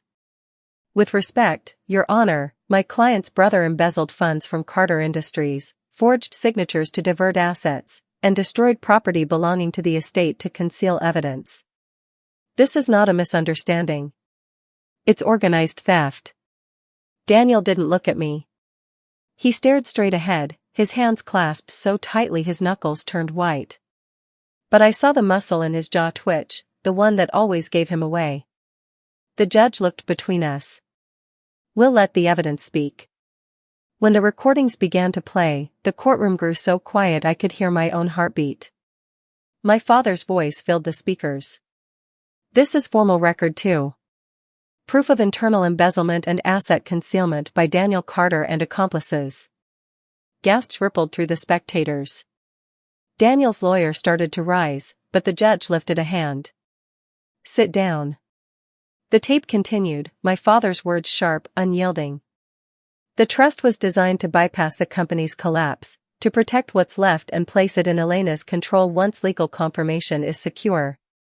When the recording ended, there was a long silence, the kind that bends air. The judge leaned forward. "Mr. Carter, is that your father's voice?" Daniel's lawyer cleared his throat. "Your Honor, these recordings have not been independently verified." "They could easily have been." Clara cut in. "They've been authenticated by forensic audio specialists. Timestamped, verified, and cross-checked against Mr. Carter's known digital archives. The authenticity is not in question." The judge's gaze hardened. "Mr. Carter, answer the question. Is that your father's voice?" Daniel hesitated. His mouth opened, then closed. Finally, he muttered, "It sounds like him." Clara smiled faintly. "Your Honor, I'd like to enter into evidence Exhibit D, a transcript of a phone call between the defendant and the plaintiff, recorded with full legal consent." Daniel's lawyer shot up. "Objection. Entrapment."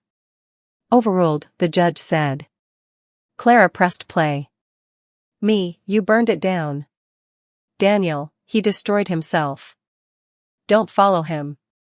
"Me, you destroyed his house." "Daniel, you shouldn't have done that." The sound of his voice, calm, arrogant, echoed through the courtroom like a confession whispered to ghosts. Daniel's lawyer tried again. "Your Honor, this is harassment." "Enough," the judge said. "Continue, Ms. Voss." Clara stepped closer to the bench. "Your Honor, the plaintiff seeks control of the Carter estate in accordance with the will and trust directives. She also requests immediate freezing of the defendant's assets and a formal investigation into his actions regarding destruction of property and misappropriation of funds." The judge leaned back, her fingers steepled. "You're asking me to strip him of his inheritance." Clara didn't flinch. "He stripped himself, Your Honor." A murmur swept through the crowd. I could feel Daniel's stare finally land on me, heavy, venomous. His lawyer stood. "Your Honor, my client has suffered greatly since his father's death. His sister's accusations are motivated by bitterness and greed. This is nothing but a vendetta disguised as justice." I stood before Clara could stop me. My voice didn't shake. "Your Honor, I was disowned by this family years ago. I was humiliated, struck, and cast out of my own home. If I wanted revenge, I could have walked away and let them drown in their lies. But my father trusted me to bring the truth here. I'm not here for revenge. I'm here because I refuse to be silent anymore. The courtroom fell utterly still. The judge studied me for what felt like an eternity. Then she said quietly, "Sit down, Ms. Carter." I did. When the recess was called, Daniel shot to his feet. "You think this ends in here?" he hissed across the aisle. Clara's voice was calm, almost pitying. "It already has, Mr. Carter. You just don't know it yet." He leaned closer, his words low enough for only me to hear. "You think you're safe now? You think you've won? You have no idea who's really in charge." For the first time, I saw something raw flicker in his eyes, not arrogance. Fear. He turned and walked out, his lawyer trailing behind him. Clara watched them leave, her expression unreadable. "He's lying about something else," she murmured. "Something bigger than fraud." I frowned. "What do you mean?" "Did you hear the way he said who's in charge?" she said quietly. "Not what? Who?" My stomach tightened. "You think there's someone else?" She nodded once. "And I think we just flushed them out." As I gathered the papers, a folded note slid from one of the evidence folders, one I hadn't seen before. My heart stopped when I read it. In my father's handwriting, "If Daniel loses, they'll come for you next." I stared at the note until the words blurred. "If Daniel loses, they'll come for you next." The handwriting was unmistakable, slanted, deliberate, my father's own. He must have written it near the end, when his sentences grew short and heavy, as if every word cost him something. Clara took it from my hand and studied it, her brow furrowed. "Where did this come from?" "It fell out of the folder," I said, my voice hollow. "I swear, it wasn't there before." Her eyes sharpened. "Then someone slipped it in." The recess bell rang. The murmurs of the crowd swelled as we stepped out into the corridor. Reporters waited beyond the glass doors, flashes going off like sparks. The courthouse smelled of sweat, coffee, and tension. Clara leaned closer. "Your father wasn't talking about your brother. He was warning you about someone else." "Who?" "I don't know yet," she said, scanning the hallway. "But I have a suspicion. Remember the company's board of directors? The ones who backed Daniel through every scandal?" I nodded. "Mr. Lang, the CFO, and Mrs. Davenport," Clara finished. "They've been funneling corporate funds into offshore accounts for years, under Daniel's management. If your father uncovered that, and planned to reassign ownership through you, then you're not just a threat to your brother, you're a threat to all of them." Her words settled over me like cold rain. "You think they'll come after me?" "They already have," she said grimly. "Whoever torched that house didn't just want to scare you. They wanted to erase evidence that tied them to the fraud." I pressed my hands to my temples, trying to steady myself. "What do we do?" Clara's gaze was razor-sharp.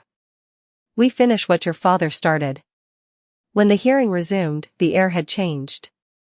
The judge's tone was colder, the audience more alert.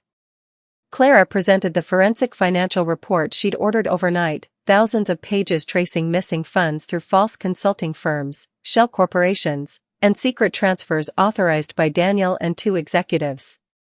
The room rippled with shock. Even the judge's composure cracked. "Mr. Carter," she said, "do you have an explanation for this pattern?" Daniel's lawyer stumbled through objections, but the numbers spoke louder than his words. Each transfer was dated, signed, verified. The kind of evidence that didn't lie. I watched Daniel's confidence falter, his gaze flicking to the gallery. My mother sat there, stiff and pale, her hands clasped in her lap. Beside her sat Mr. Lang and Mrs. Davenport. Their expressions were unreadable, but I caught it, just for a second, the flicker of panic. The judge called for a recess again, this time abrupt. Daniel spun on me the moment the gavel struck. "You don't know what you're doing." "I think I do," I said quietly. You think this is about inheritance? He hissed. It's not. Dad didn't just build a trust, he buried something in it. Something that doesn't belong to any of us. What are you talking about?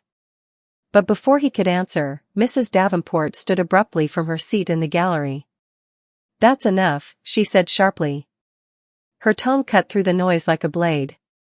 Daniel, a word. He looked at her like a cornered animal.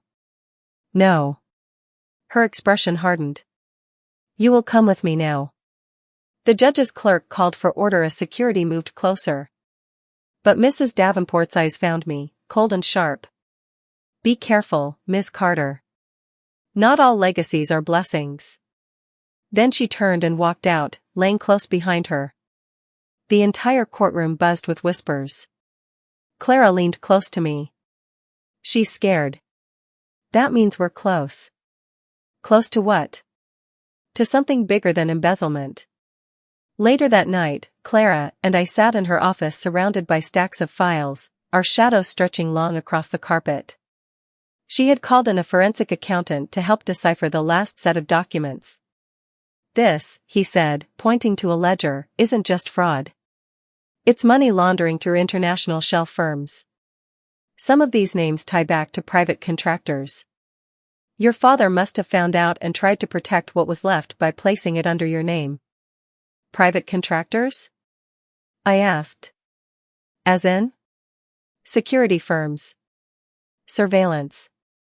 The kind of people who make problems disappear quietly. I stared at him, my skin crawling. So when my father said they'll come for you next. Clara nodded grimly. He meant it literally. I leaned back in my chair, feeling the exhaustion and fear finally collide. I don't even know who to trust anymore. You trust evidence, Clara said. You trust what's on paper, what can't be twisted. She handed me a USB drive. Here. Encrypted copies of every file, every recording, every transaction. Keep it with you. And Elena, don't go home tonight. Go somewhere public. I nodded, my throat dry. The accountant left. The office grew quiet. The rain outside had turned into sleet, tapping softly against the windows. Clara rubbed her temples. If Lang and Davenport are involved, they won't let this reach trial. We have to move fast. I thought of the fire, of Daniel's voice whispering through the flames. You should have stayed away. I don't want to run anymore, I said. Good, she replied. Because starting tomorrow, they'll be running from you. I left the building just after midnight. The city was asleep, snow reflecting the yellow streetlights. I clutched the USB in my pocket, every step echoing against the pavement. A black car idled at the corner, its engine humming softly. For a moment, I froze, every nerve screaming danger. Then the passenger window rolled down. Daniel. He didn't smile this time. His face was pale, drawn. Get in. I'm not going anywhere with you, I said. You don't understand, he said. They're not done. You think you've won because of a few files? You have no idea what's coming. What do you mean? He glanced over his shoulder, nervous for the first time. Dad wasn't protecting you from me. He was protecting you from them. The ones who made him sign everything in the first place. Who? I demanded. But he didn't answer. His eyes darted past me, toward the alley. His face went white. Get down. Before I could react, a sound split the night, a sharp, violent crack. The car window exploded in shards of glass. Daniel ducked, shouting something I couldn't hear. I dropped to the pavement, the USB still clutched in my hand. When I looked up, the car's headlights were flickering. Daniel's door was open, swinging in the wind. He was gone. The street was empty except for the echo of the gunshot and the slow drift of snow. The USB burned in my palm, heavier than ever. Whatever Daniel had been about to say, whoever they were, had just silenced him first. The world fractured into sound, a ringing in my ears, the hiss of snow melting on hot asphalt, the distant wail of sirens that never seemed to get closer.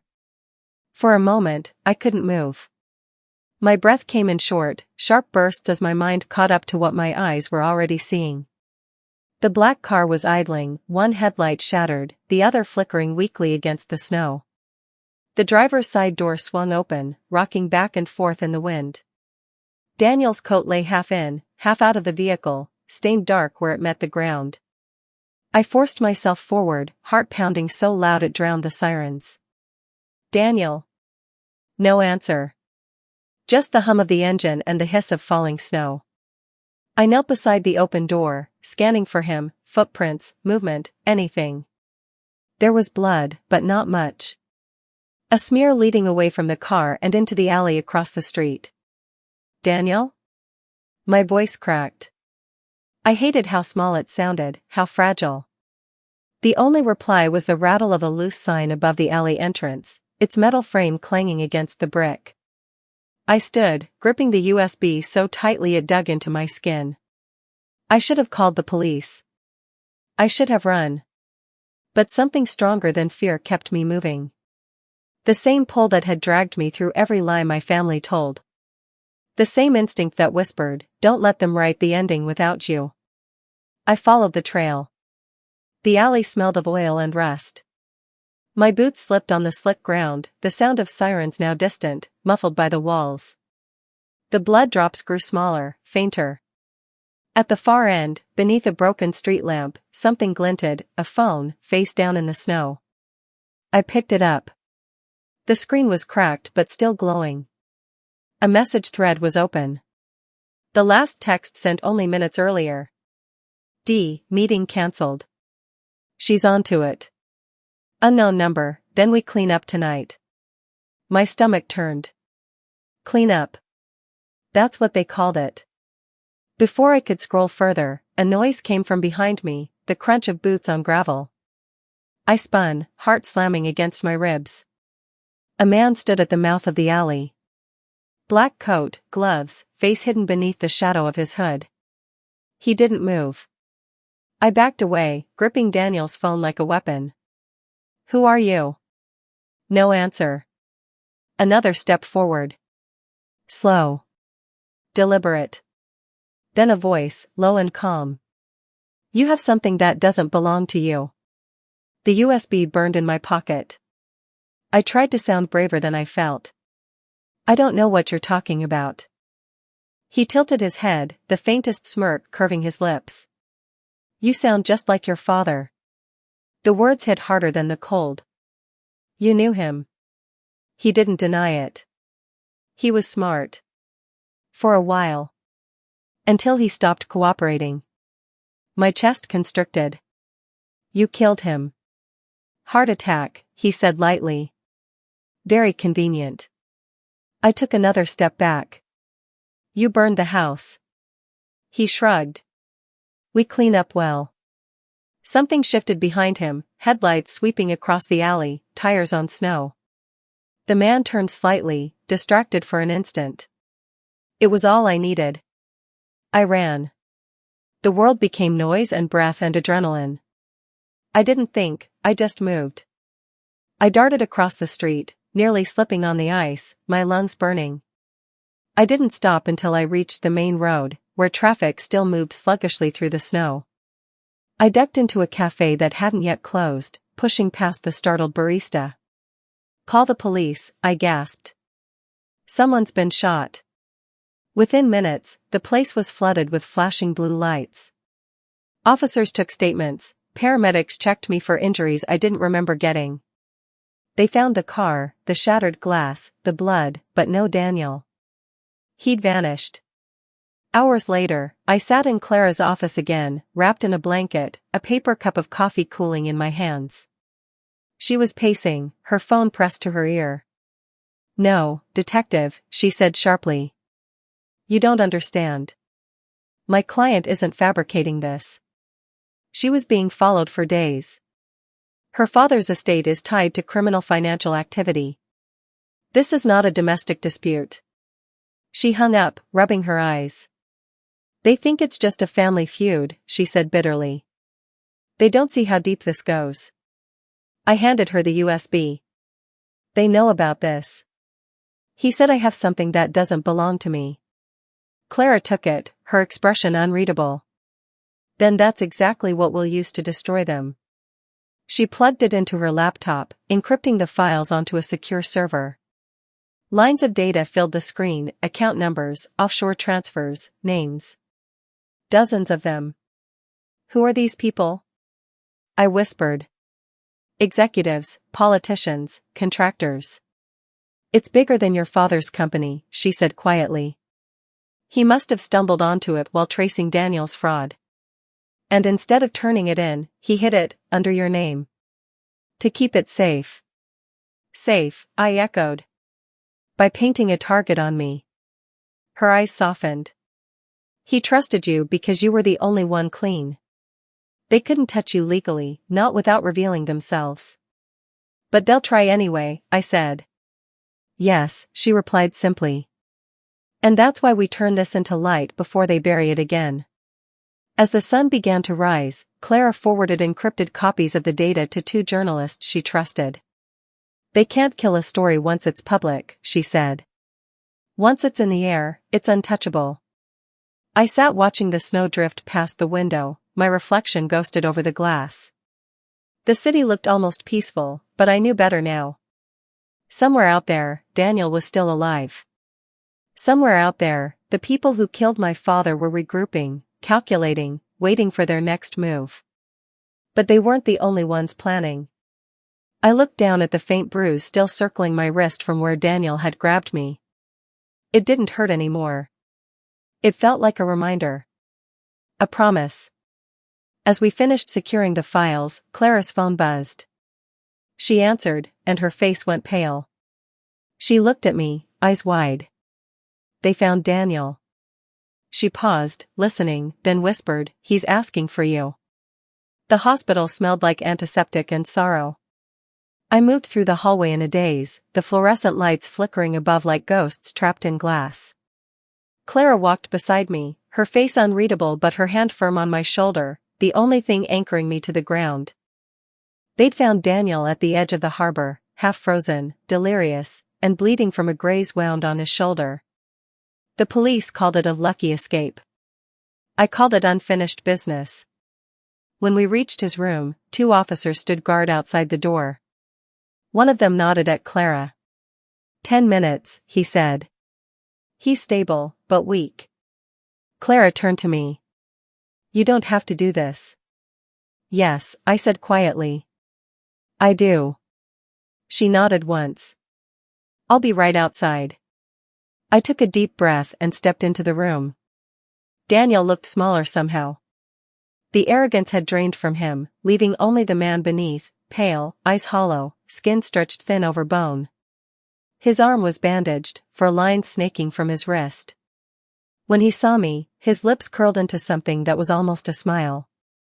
Well, he rasped, look who's finally winning. I didn't move closer. Who shot you? He laughed softly, though it ended in a cough. You always were direct. Who? I demanded. His eyes drifted toward the window, where the harbor lights shimmered in the distance. You think it was random? You think they missed by accident? Who are they? He looked at me then, really looked, and for the first time in years, I saw fear in his eyes. Not the performative kind. The real kind. You should have burned those files, Elena. That USB, you don't understand what's inside. I understand enough, I said. It's proof. Of theft. Of murder. He shook his head weakly. You think small. You always did. Then explain it. He stared at the ceiling, his breathing uneven. Dad was supposed to hand everything over quietly. The board, the offshore accounts, they were never his idea. They were the price. He signed the contracts because they threatened him. Threatened him with what? With us. His voice cracked. They said they'd come for you if he didn't comply. That's why he cut you off, Elena. That's why he made you hate him, so you'd stay away. It was the only way he could keep you safe. My throat closed. That's not true. It is, he said, his voice breaking. He was never protecting the company. He was protecting you. I wanted to tell him he was lying. That this was another manipulation. But I couldn't. Because deep down, a part of me already knew. My father's distance, his coldness, the years of silence, it had always felt like punishment. But maybe it had been something else all along. Then why did you steal from him? I whispered. His eyes filled with something like shame. Because I thought he'd chosen you over me. And I couldn't stand it. I turned away, blinking back tears that burned like acid. You destroyed everything. He coughed again, a sound that rattled his ribs. No, he said faintly. They did. I was just too stupid to see it. I moved closer, my voice trembling. Tell me who they are, Daniel. He looked at me for a long moment, as if deciding whether I deserved the truth. Then he whispered a single name. Davenport. I froze. She's behind this? She and Lang, he said. They worked with someone offshore. A shell company that wasn't just about money. It was about ownership, government contracts, security patents, property rights. Dad found out. He wanted to expose them. I gripped the edge of the bed. So they killed him. Daniel didn't answer. He just closed his eyes. Why tell me this now? I asked. He smiled faintly. Because they'll come for you next. And I want to believe that maybe, for once, I tried to do the right thing. The heart monitor beeped softly, steady but fragile. I swallowed hard. Help me, then. Give me names, files, anything I can use. He shook his head weakly. Too late. They've already cleaned house. The files are encrypted. You won't get far. Then I'll make noise, I said fiercely. I'll go public. His laugh was hollow. You think that'll stop them? They own the noise. He reached out suddenly, his fingers brushing mine. Just promise me one thing. What? Don't become like him. Like who? Dad, he whispered. Always trying to fix what was already broken. The words hit me harder than any confession could. For a long moment, neither of us spoke. The room hummed with machines, the faint drip of fluid marking time we couldn't get back. Finally, I said softly, I'll finish what he started. I don't care what it takes. Daniel smiled faintly, eyes half closed. Of course you will. You're a Carter. The monitor beeped faster suddenly. His breathing hitched. Nurses rushed in. Someone shouted for a doctor. Clara burst through the door, pulling me back just as they surrounded the bed. Daniel! I shouted. His eyes flicked open one last time, finding mine. Elena. And then the sound, the long, flat tone that ends every unfinished apology. The doctor's voice came from far away. Time of death, 2:17 a.m. I stood frozen. The world tilted, sound warped. Clara's hand was on my arm, steady but distant. He's gone, she said quietly. No, I whispered. He didn't finish. He didn't tell me everything. Clara's voice was calm but grave. He told you enough. But as I looked down at my brother's still face, I knew she was wrong. Because even in death, Daniel's last expression wasn't peace. It was warning. As the nurse pulled the sheet over his face, I saw something glinting on the nightstand, a keycard, half hidden under a folder. The logo embossed in silver read, Davenport Holdings. The card gleamed under the harsh hospital lights, small and silent, the kind of object most people would overlook. But to me, it pulsed with meaning. Davenport Holdings. The name felt poisonous in my mouth, like something that shouldn't exist in daylight.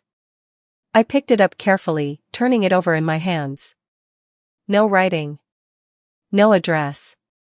Just a black magnetic strip and a thin silver logo, a falcon clutching a key. Clara leaned closer. Where did that come from? It was under Daniel's folder, I said. He must have had it on him. She frowned. That's not a corporate keycard. Davenport's official branding is blue and gold. This is different.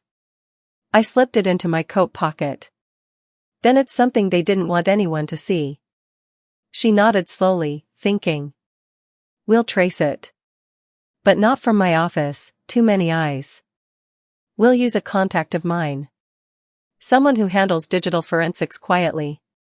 Her voice was steady, but I could feel the tension beneath it. The same understanding that had been building between us since this began. This wasn't just a family feud anymore. It was a war waged in shadows. By the next afternoon, we met Clara's contact in a dim cafe near the harbor. He was younger than I expected, late 20s, disheveled hair, a laptop covered in stickers that looked like a coded language. He introduced himself only as Wes. Show me the card, he said, sliding his coffee aside.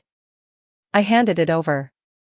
He turned it under the light, scanning it with a small device that beeped once. Encrypted, he muttered. And not with standard corporate tech. This looks military-grade, private contractor-level encryption. Clara raised an eyebrow. Meaning? Meaning whoever made this doesn't want civilians snooping around. Davenport Holdings isn't just real estate or manufacturing. They're fronting for something else. Security. Defense. Black contracts. My pulse quickened. My father's company was tied to defense contracts. Wes nodded. Then your father probably stumbled onto one of theirs. This card's access signature matches restricted facilities. Maybe a data vault, maybe something physical. Hard to say until I trace it. He started typing, screens flickering with lines of code. Minutes passed in silence except for the rhythmic tapping of keys. Finally, he looked up. Got it, he said. It's registered to a Davenport subsidiary called Caldwell Logistics. On paper, it's a shipping company. In reality, it's a data storage facility in the industrial district, east side of the harbor. Clara leaned forward. You can pinpoint the location? He nodded, spinning his laptop toward us. A map appeared, marked with a single red dot. That's where your keycard opens something, he said. Probably a main access door. But fair warning, if it's tied to black contracts, there'll be security. Cameras, guards, maybe worse. Clara glanced at me. We can't go there alone. But I was already shaking my head. If we wait, they'll wipe whatever's inside. Daniel said they were cleaning up. That place is probably next. Elena, she said quietly, you're not thinking clearly. This isn't evidence gathering anymore. This is infiltration. Then let me infiltrate, I said. It's my name on that trust. My father's blood on their hands. My brother's life, my voice cracked. I'm not walking away from this. Clara's jaw tightened. Then, finally, she nodded. We'll go tonight. Wes exhaled. If you're doing this, take these. He handed us two small devices. One's a signal scrambler. The other's a flash drive that automatically clones any encrypted server it's connected to. It'll copy faster than they can detect. I pocketed them, my hands trembling. Be careful, he said. Places like that don't have locks. They have walls that make people disappear. By midnight, we were parked 2 blocks from the Caldwell facility. The air smelled of salt and diesel, the sky a heavy blanket of dark clouds. The building loomed ahead, an unmarked warehouse surrounded by chain-link fences and motion sensors. Clara handed me an earpiece. Stay on my signal. If anything feels wrong, we walk. I nodded, though we both knew I wouldn't. We approached through the loading dock, where a single security light flickered weakly. The card reader beside the steel door matched the design on Daniel's keycard, the falcon symbol etched faintly into the metal. I slid the card through. A soft click. The door unlocked. Inside, the air was cold and sterile, humming with the faint buzz of servers. Rows of machines lined the walls, their lights blinking like artificial stars. "This isn't a shipping company," I whispered. Clara scanned the area. "Start looking for a main terminal. That's where the files will be." We moved carefully between the aisles. My footsteps echoed too loudly. Somewhere deeper in the facility, a machine whirred, the noise rising and falling like breath. Then I saw it, a console labeled Access, Project CDN. "Clara," I whispered. "Over here." She hurried over, eyes narrowing. "What the hell is Project CDN?" I plugged in Wes's flash drive. The screen flickered, then began to flood with data. Documents, images, spreadsheets, all marked confidential. Carter Industries merger/government procurement/human trials. My heart lurched. Human trials? Clara's face went pale. Your father wasn't protecting a company. He was protecting people. I scrolled through the files, contracts, medical reports, payment logs. My father's signature appeared again and again, often beside one from Davenport Holdings. But under his name, there was always a second authorization line, signed in someone else's hand. Daniel Carter. I froze. No. He said he didn't know. Clara looked grim. He was part of it. At least at first. The screen suddenly flashed red. Alert, unauthorized access detected.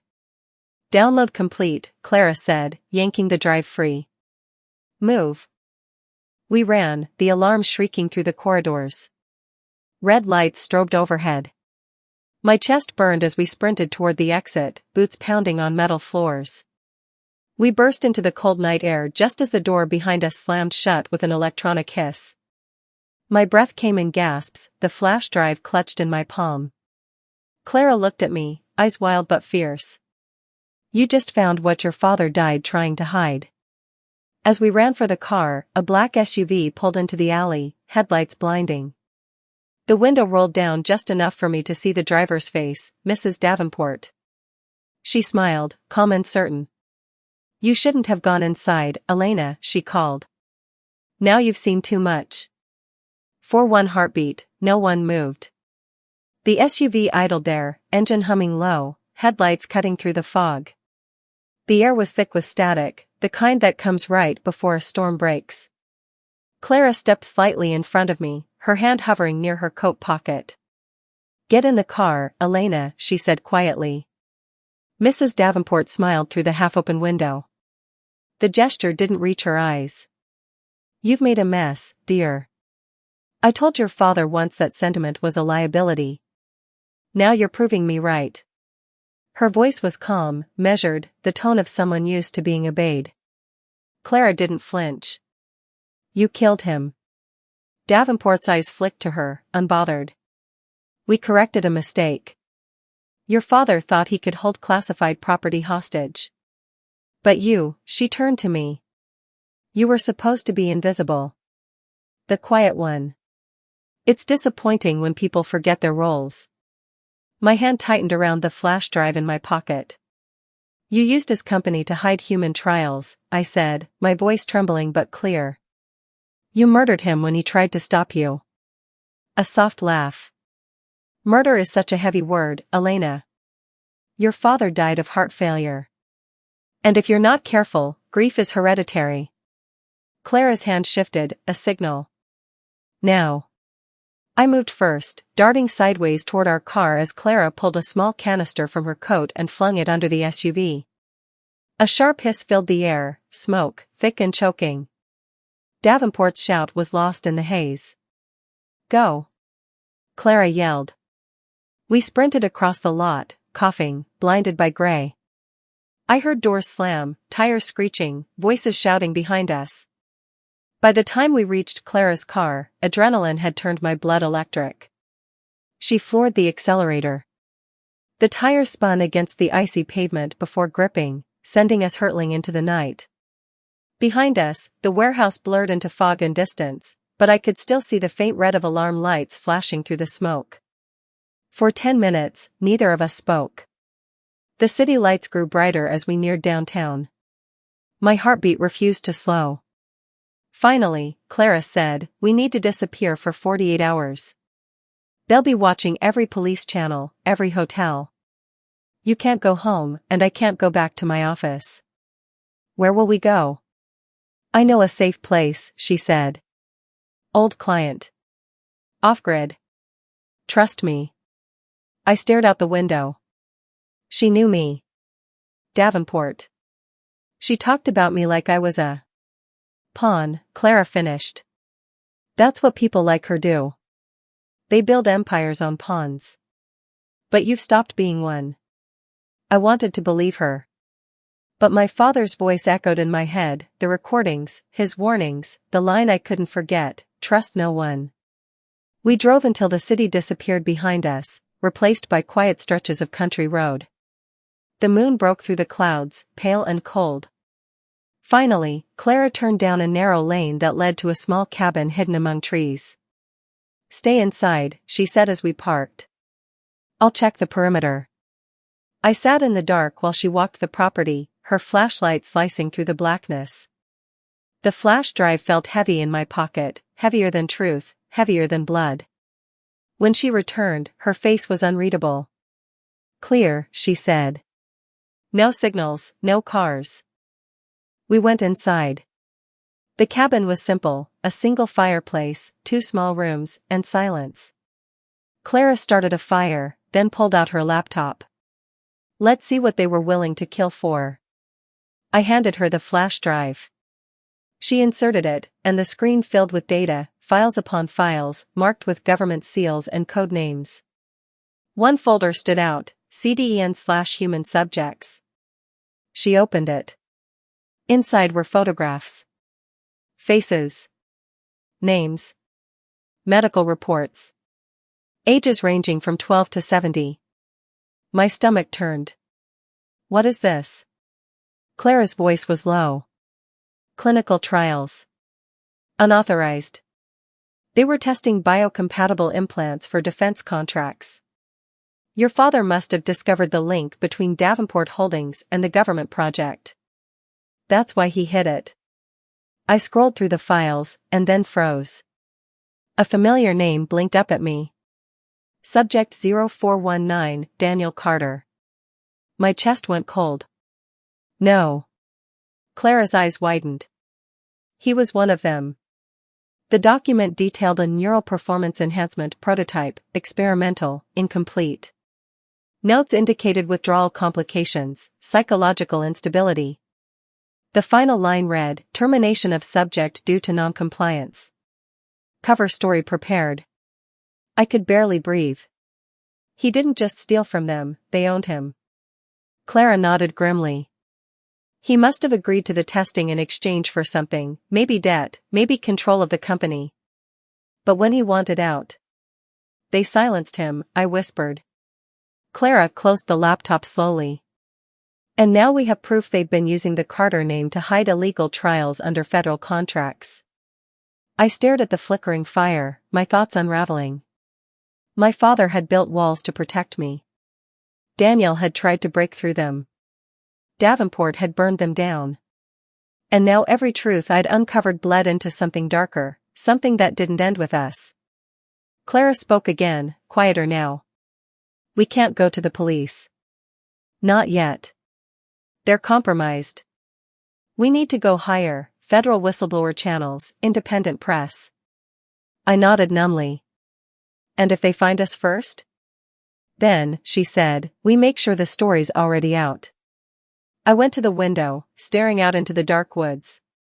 The wind howled through the trees, bending the branches until they creaked. For the first time in days, I felt the full weight of what I was carrying, not just proof of corruption, but proof of something monstrous. Clara's phone buzzed suddenly, the sound slicing through the silence. She checked the screen, and her expression changed, the slightest flicker of fear. "What?" I asked. She turned the phone toward me. The message was from an unknown number. "Nice hideout. See you soon." Attached was a photograph. The cabin. Taken from outside. Through the window. The phone slipped from Clara's hand as the sound of tires on gravel echoed outside. Headlights cut through the dark trees, creeping closer, slow and deliberate. My father's words thundered in my head one last time, "Don't trust anyone." The sound of the tires was slow, deliberate, like someone enjoying the fear they were creating. The headlights slid across the cabin walls, painting everything in strips of white and shadow. Clara killed the lights instantly. The fire still crackled faintly, its glow twitching across her face. She whispered, "Back room. Now." I moved without thinking. The air felt too thin, my heartbeat too loud. She pulled the curtains tight and ducked beside the window, peeking out through a narrow slit. I caught a glimpse of the SUV first, black, sleek, the same one from the warehouse. Then two more vehicles rolled in behind it. 3 total. Engines cut. Doors opened. "Davenport's people," Clara muttered. "They found us fast." "How?" I whispered. Her jaw tightened. "They probably tracked the flash drive signal when we copied the data." I thought Wes scrubbed it, damn it. Outside, I could hear muffled voices, male, calm, professional. Boots crunching on snow. Clara moved quickly, pulling open the floor vent under the rug. Emergency access tunnel. My client built this place for off-grid witnesses. It leads to a service road half a mile out. I stared at the narrow gap. "You planned for this?" "I planned for everything," she said. "Go." I hesitated. "What about you?" "I'll stall them." I shook my head. "No. I'm not leaving you here." Her eyes were steady, sharp as glass. "Elena, if they get the flash drive, everything we've done dies with it. You want revenge? You want justice? Then live long enough to finish it." The first knock hit the door, 3 slow, deliberate thuds. Clara shoved the drive into my pocket. "Go now." The second knock was louder.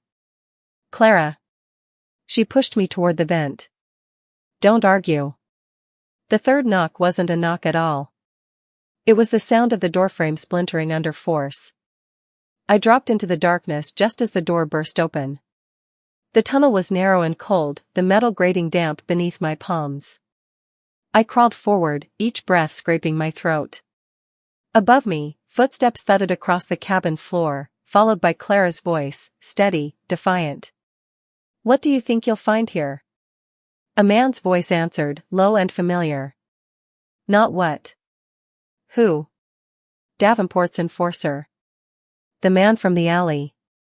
"You should have stayed quiet, Ms. Voss," he said. "And missed the chance to bring you down," she replied. The sound of a struggle followed, grunts, a crash, glass shattering. My chest clenched. I wanted to go back, to help, but her words echoed in my head, "Finish it." I kept crawling. The tunnel curved upward. Faint moonlight spilled in from a grate at the end. When I pushed it open, icy air hit my face. The world outside felt too big, too empty. The woods loomed black around me, the snow glowing faintly under the half-moon. I turned back once. The cabin's windows flickered with movement, shadows crossing the glass, flashes of light like gunfire. Then silence. I ran. The path led to an old service road lined with dead trees. My breath came in clouds, my lungs burning. The flash drive knocked against my chest with every step. I didn't know where I was going, only that I couldn't stop. A car engine roared behind me. Headlights burst through the trees. They'd found me. I darted off the road, stumbling through the snow until I reached a frozen ditch. I threw myself down, pressing flat against the ground as the SUV slowed. Doors opened again. Voices. "She's close. Check the tree line." I held my breath as 2 beams of flashlight cut across the dark, missing me by inches. The cold seeped into my skin, my body trembling uncontrollably. Then a sound broke through the stillness, footsteps crunching closer. I reached into my pocket, pulling out the small signal scrambler Wes had given us. It wasn't meant for combat. It was meant to jam trackers. But when I pressed the button, it emitted a high-pitched frequency that pierced the air. One of the men swore. "What the hell is that?" Their radios crackled, then went dead. "Spread out." That was my cue. I crawled along the ditch, staying low until the headlights faded behind the trees. When I reached the bend in the road, I forced myself to my feet and ran again, faster, harder, until I could barely see through the blur of tears and cold. Finally, I saw lights ahead, small, flickering, human. A roadside diner. I stumbled inside, the bell above the door jingling faintly. The warmth hit me like fire. A few truckers looked up, disinterested. I made my way to a corner booth and sank down, hands shaking. The waitress approached, chewing gum. "Rough night?" "You could say that," I whispered. She poured me coffee. I wrapped my hands around the cup just to feel something warm again. My mind raced, Clara's face, the gunfire, Davenport's voice. I had the drive. I had the evidence. But I had nowhere left to go. Then I remembered Wes. He'd said he could upload the files securely, make them public if necessary. I pulled out my phone, fingers trembling as I typed, "They found us. Clara might be dead. I have the drive." Seconds later, he replied. "Send me location. I'll help you disappear." I hesitated. Could I trust him? My father's words echoed again, "Don't trust anyone." But at that moment, I had no one else. I sent my location. The waitress refilled my coffee. The warmth should have comforted me, but it didn't. The hairs on my neck rose. Something felt wrong. In the reflection of the diner window, I saw headlights pulling into the parking lot. A black SUV. The door swung open, the bell chiming again. 3 figures entered, snow clinging to their coats. The leader pushed back her hood, and I saw her face, Davenport herself, calm, untouched by the storm. "Sit still, Elena," she said softly. "You've run far enough." For a moment, all sound disappeared. The diner lights buzzed faintly overhead, and the scent of burnt coffee and fried onions filled the air. Davenport stood just inside the door, flanked by 2 men in black coats. Snow clung to their boots, melting onto the linoleum. She smiled, slow, elegant, poisonous. "You've made quite the mess, my dear." I didn't move. My pulse thudded in my ears. "Where's Clara?" Davenport sighed. Ms. Voss was persuasive. But loyalty has limits. She made the mistake of thinking she could negotiate. My stomach turned. "What did you do to her?" "Nothing permanent," she said lightly. "We only needed her to tell us where you'd run." I gripped the flash drive in my pocket. "You're lying." Her smile deepened. "You should know by now, truth and lies aren't opposites, Elena. They're weapons. And you've been waving yours around like a child with a loaded gun." The waitress froze behind the counter, watching us. One of Davenport's men raised a hand subtly. She understood immediately, turned, walked toward the kitchen, and didn't come back out. "Why are you doing this?" I demanded. She tilted her head. "Because your father didn't understand boundaries. He thought morality was currency, and he tried to spend it on the wrong people. You, unfortunately, inherited that flaw." "You killed him," I said, my voice shaking. She arched a brow. "Do you really want to waste your last few minutes debating semantics?" The flash drive felt like it was burning through my coat. "You can't stop what's on here. I'll make sure everyone sees it." Her eyes glittered. "You mean this?" She held up something small and familiar, a USB identical to mine. My chest went cold. "How?" She smiled. "You left a trail of backups. You're clever, but not as clever as he was. You thought you were protecting his work. You were just giving us more time to erase it." I forced a slow breath. "You don't have it all." "Maybe not." She took a step closer. "But we have enough." And we'll have you. Her voice lowered, almost kind.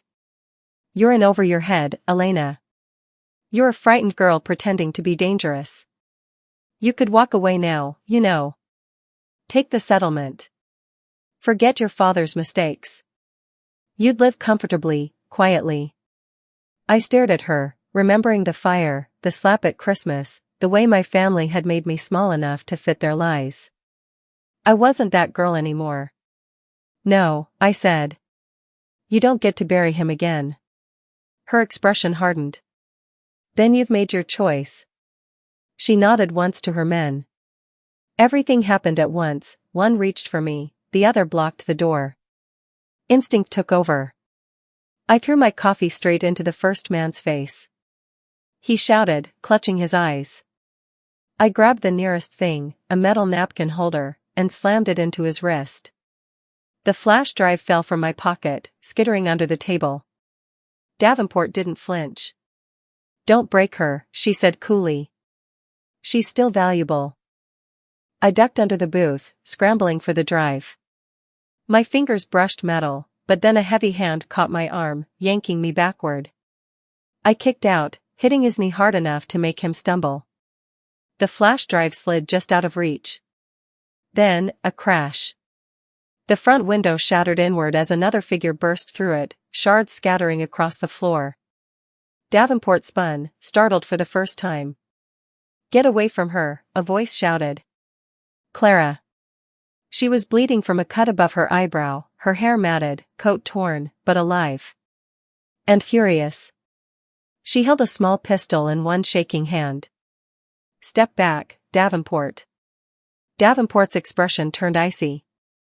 You're making a very permanent mistake. Funny, Clara said, so did you. Her gun didn't waver. Move, Elena. I grabbed the flash drive and scrambled to her side. Clara never took her eyes off Davenport. End of the line, Clara said. Davenport's gaze flicked toward her men, still recovering. Then she smiled faintly. You're right. She reached into her coat pocket, and for a moment, I thought she was drawing a weapon. But instead, she pulled out a phone and tapped the screen. A low rumble shook the floor beneath us. What did you do? Clara demanded. Davenport slipped the phone back into her pocket. Insurance. Outside, the SUVs roared to life. Through the shattered glass, I saw the warehouse district skyline, and one of the distant buildings glowing orange. Then it exploded. The shockwave hit seconds later, rattling the diner windows, setting off car alarms for miles. Clara grabbed my arm. Go. Move. We bolted through the kitchen as debris rained from the ceiling. The world outside was chaos, smoke billowing up from the direction of the harbor. Davenport's voice echoed behind us, calm even through the chaos. You'll never stop what's already buried. We ran down the back alley, the smell of fire and gasoline thick in the air. My lungs burned. Every nerve screamed run, don't stop. At the end of the alley, Clara yanked open the door to a beat-up sedan. Get in. As she started the engine, I looked back once. Davenport stood in the diner doorway, framed by smoke and light, watching us go, smiling. She raised her hand in a mock salute. Then she was gone. We drove for hours, long past sunrise, neither of us speaking. The city shrank behind us, replaced by empty highways and the faint glow of dawn. My hands were still shaking when Clara finally pulled over by the side of the road. She's escalating, Clara said, her voice low. That explosion wasn't just to scare us. She destroyed the original servers. Everything except what's on that drive. I looked down at it, the tiny piece of metal that had cost lives, homes, and blood. Then we make it count. Clara nodded. We'll send it to every investigative outlet we can find. Multiple copies, encrypted. Once it's public, they can't hide. I nodded, but a hollow ache opened inside me. And if they come after us again? Clara looked at me, really looked. Then they'll find out what happens when a Carter stops running. The first email went out at dawn, attachments sent to 15 news outlets worldwide. But as we watched the progress bar fill, Clara's laptop flickered and went black. On the screen, a single message appeared: transfer blocked, remote access detected. The screen went black, the glow from the laptop fading to a single blinking cursor. For a few seconds, Clara and I just stared at it, as if disbelief could will it back to life. Then the message flashed again, cold, clinical text across the center. Transfer blocked, remote access detected. Clara cursed under her breath and yanked the cable from the modem. They traced the signal. How? We were offline. They must have embedded a trigger in the drive itself, she said. The moment we tried to upload, it pinged their servers. The screen flickered once more, and new text appeared. Surrender the device.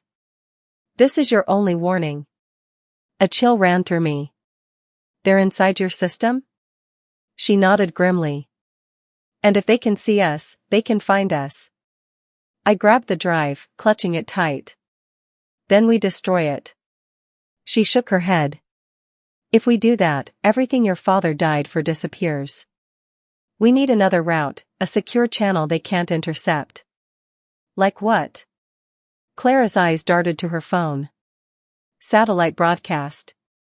Unencrypted. Old school.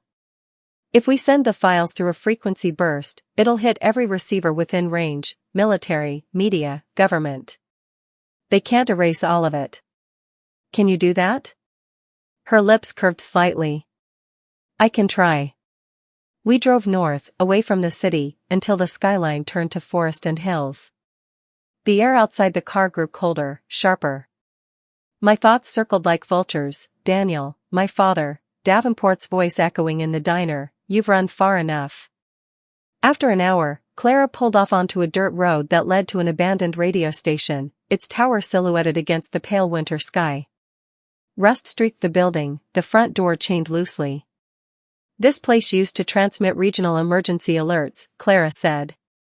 The equipment's outdated, but if the antenna still works. She didn't finish the sentence. She didn't need to. Inside, dust coated everything. The air smelled of old metal and electricity. The control room was intact, rows of monitors, dials, and a central console that still hummed faintly. Clara powered it on. The lights flickered, then held steady. We might just have a shot. I handed her the flash drive. She plugged it into an auxiliary port and began typing. Once I hit broadcast, we'll have maybe 3 minutes before they find the signal and shut it down. You need to be ready. Ready for what? She met my eyes. Whatever walks through that door. The system began to hum louder, the tower outside buzzing with static. On one of the monitors, a map of signal reach expanded outward: city, state, country. Then a progress bar appeared. Broadcast initializing, 0%. My pulse thudded. It's working. Barely, Clara said. If it completes, every station in range will receive the data stream, news outlets, satellites, even emergency channels. Davenport can't block all of it. Can she trace it? Clara hesitated. She already has. Before I could respond, the door exploded inward. The first shot cracked through the room, shattering one of the monitors. Sparks flew. Clara ducked, pulling me behind the console. 3 figures entered, armed, dressed in tactical gear. Davenport's private contractors. Step away from the system, one barked. Clara fired first. The gun's report was deafening in the small room. One of the men went down, his weapon clattering across the floor. The other 2 spread out, their movements efficient, silent. I grabbed the drive cable and jammed it deeper into the port. The progress bar climbed: 37%, 42%, 49%. Clara reloaded, shouting, "Keep it going." I crawled toward the console, hands shaking. Another bullet tore through the air, splintering wood inches from my face. I slammed my palm on the transmit switch. Signal boosted. Broadcast live. A hiss filled the room, the crackling sound of radio frequencies stretching out into the open. "Clara!" I screamed. She crouched behind the desk, returning fire. "Almost there. 64%. 72%. 85%. One of the contractors charged. Clara caught him in the shoulder. He staggered, fell, but fired as he went down.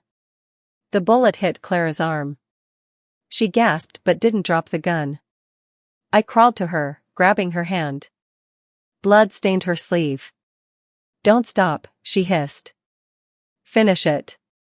I turned back to the console. The final digits blinked, 96%. 97%. Then a cold voice cut through the speakers, clear and unmistakable. "Enough." Mrs. Davenport's face appeared on one of the surviving screens. Her expression was calm, detached. "Turn it off, Elena. You've made your point." I stared at her, fury boiling beneath my ribs. "You killed my father. My brother. How many more?" She tilted her head. "More than you can save. Then at least they'll be seen." Her eyes flicked to something off-screen. "Cut the power." The lights dimmed. The console sputtered. Come on," I whispered, slamming the switch again. "Don't you dare." The tower outside crackled once more, lightning bright against the gray sky. The signal spiked. 100%.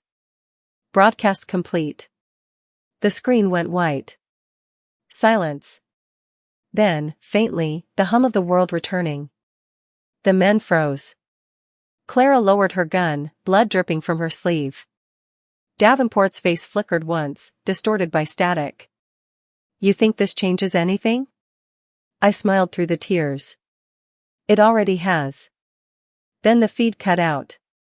The men retreated, their radios crackling with frantic orders. The building fell still again. Clara slumped against the wall, breathing hard. "You did it."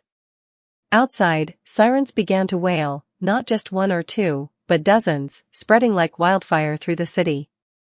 Every frequency, every channel, every screen. The truth was out. I dropped to my knees beside her, clutching her uninjured hand. "We're not safe yet." "No," she said softly. "But neither are they." The world outside was bright with chaos, police lights, helicopters, a horizon streaked with rising smoke. I stepped out of the building, the cold biting at my skin.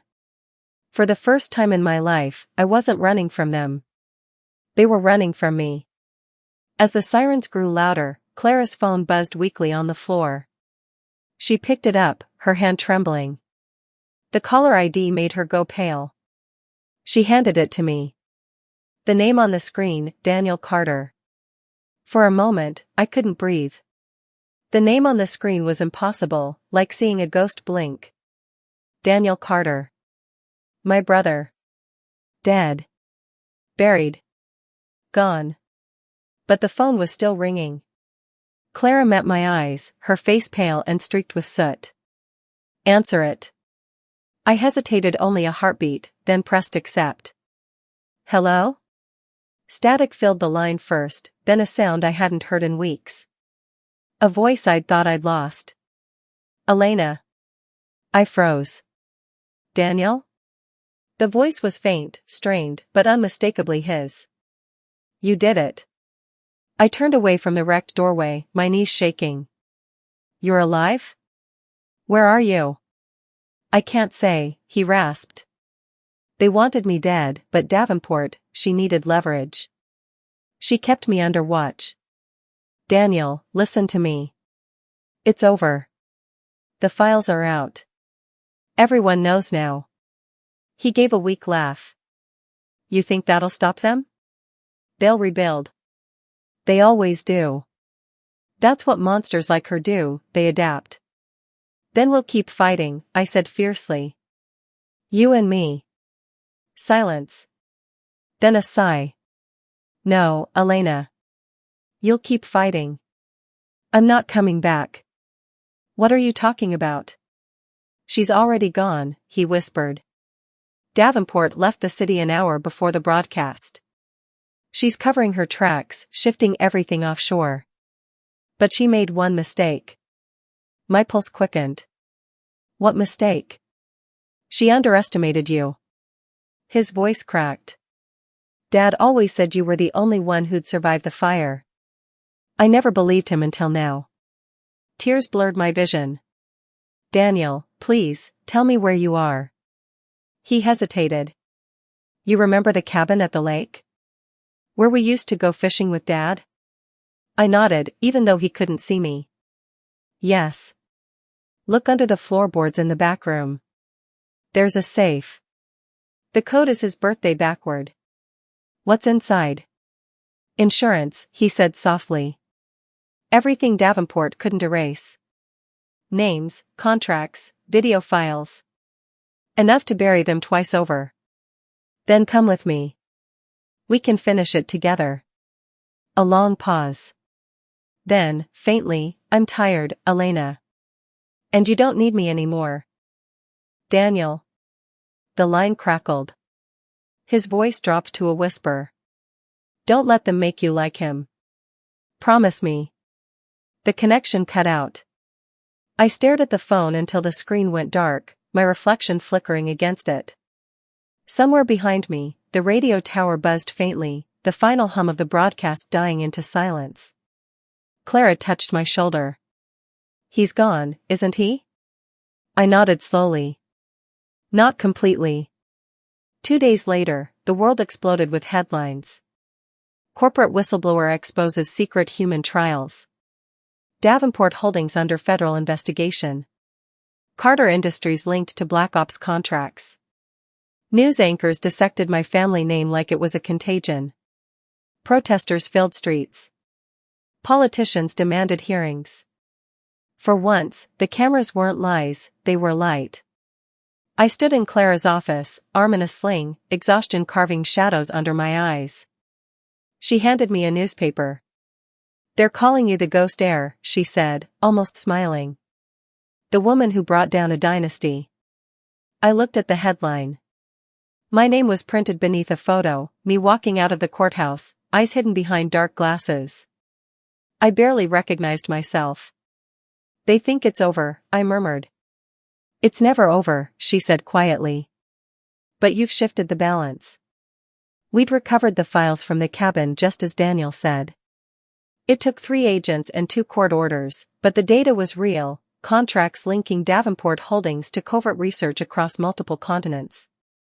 The same research that had killed my father. When the investigators opened the safe, they found something else too, a recording labeled in my father's handwriting. For Elena. When the fire ends. I hadn't played it yet. Not until today. That evening, I sat alone in my apartment, the city lights reflected across the window like fallen stars. The recorder clicked softly, and my father's voice filled the room. If you're hearing this, my love, then the worst has passed, or I've failed to stop it. Either way, you deserve the truth. His tone was tired but steady. I made choices I can't defend. I signed things I shouldn't have. I thought I could protect you by staying distant. I thought if you hated me, you'd stay safe. But I see now that distance is just another kind of cruelty. My throat tightened. Daniel was lost long before the money. I kept hoping I could bring him back, but the machine was too big. Davenport, she's just one face of it. There will always be another. The only way to win is to expose the pattern, not the person. A pause. Then, softer. Don't let this destroy you. The inheritance was never the money. It was the truth. The recording clicked off. I sat there for a long time, listening to the echo of his words. Outside, the city was still humming, sirens, wind, 1,000 stories carrying on like nothing had changed. But everything had. The next morning, I walked into the courthouse alone. Reporters shouted questions, cameras flashed. I didn't answer any of them. I walked straight to the clerk's desk and handed over the final file, the remaining encryption keys from my father's safe. For the record, I said. The clerk nodded. This will finalize the estate transfer. You'll have full control of Carter Industries once the audit concludes. Full control. The phrase tasted strange. Heavy. I stepped outside and looked up at the gray sky. Snow was falling again, soft and soundless. Somewhere beneath that cold, heavy air, I could still hear my brother's voice, faint but steady, "You're the only one who'll survive the fire." He was right. But survival wasn't enough anymore. The broadcast changed everything. Davenport disappeared, her empire unraveling under investigation. Clara recovered, fierce and unbroken. My father's name was cleared, though the scars of what he'd built would never fully fade. Daniel's final call remained burned into my mind, a promise and a warning. I had inherited more than an empire, I had inherited a war. Yet, as the city rebuilt and the world whispered my name, I knew this story wasn't about revenge anymore. It was about reclamation, of truth, of family, of self. And as I turned off the recorder one last time, I whispered into the quiet, "The fire ends with me."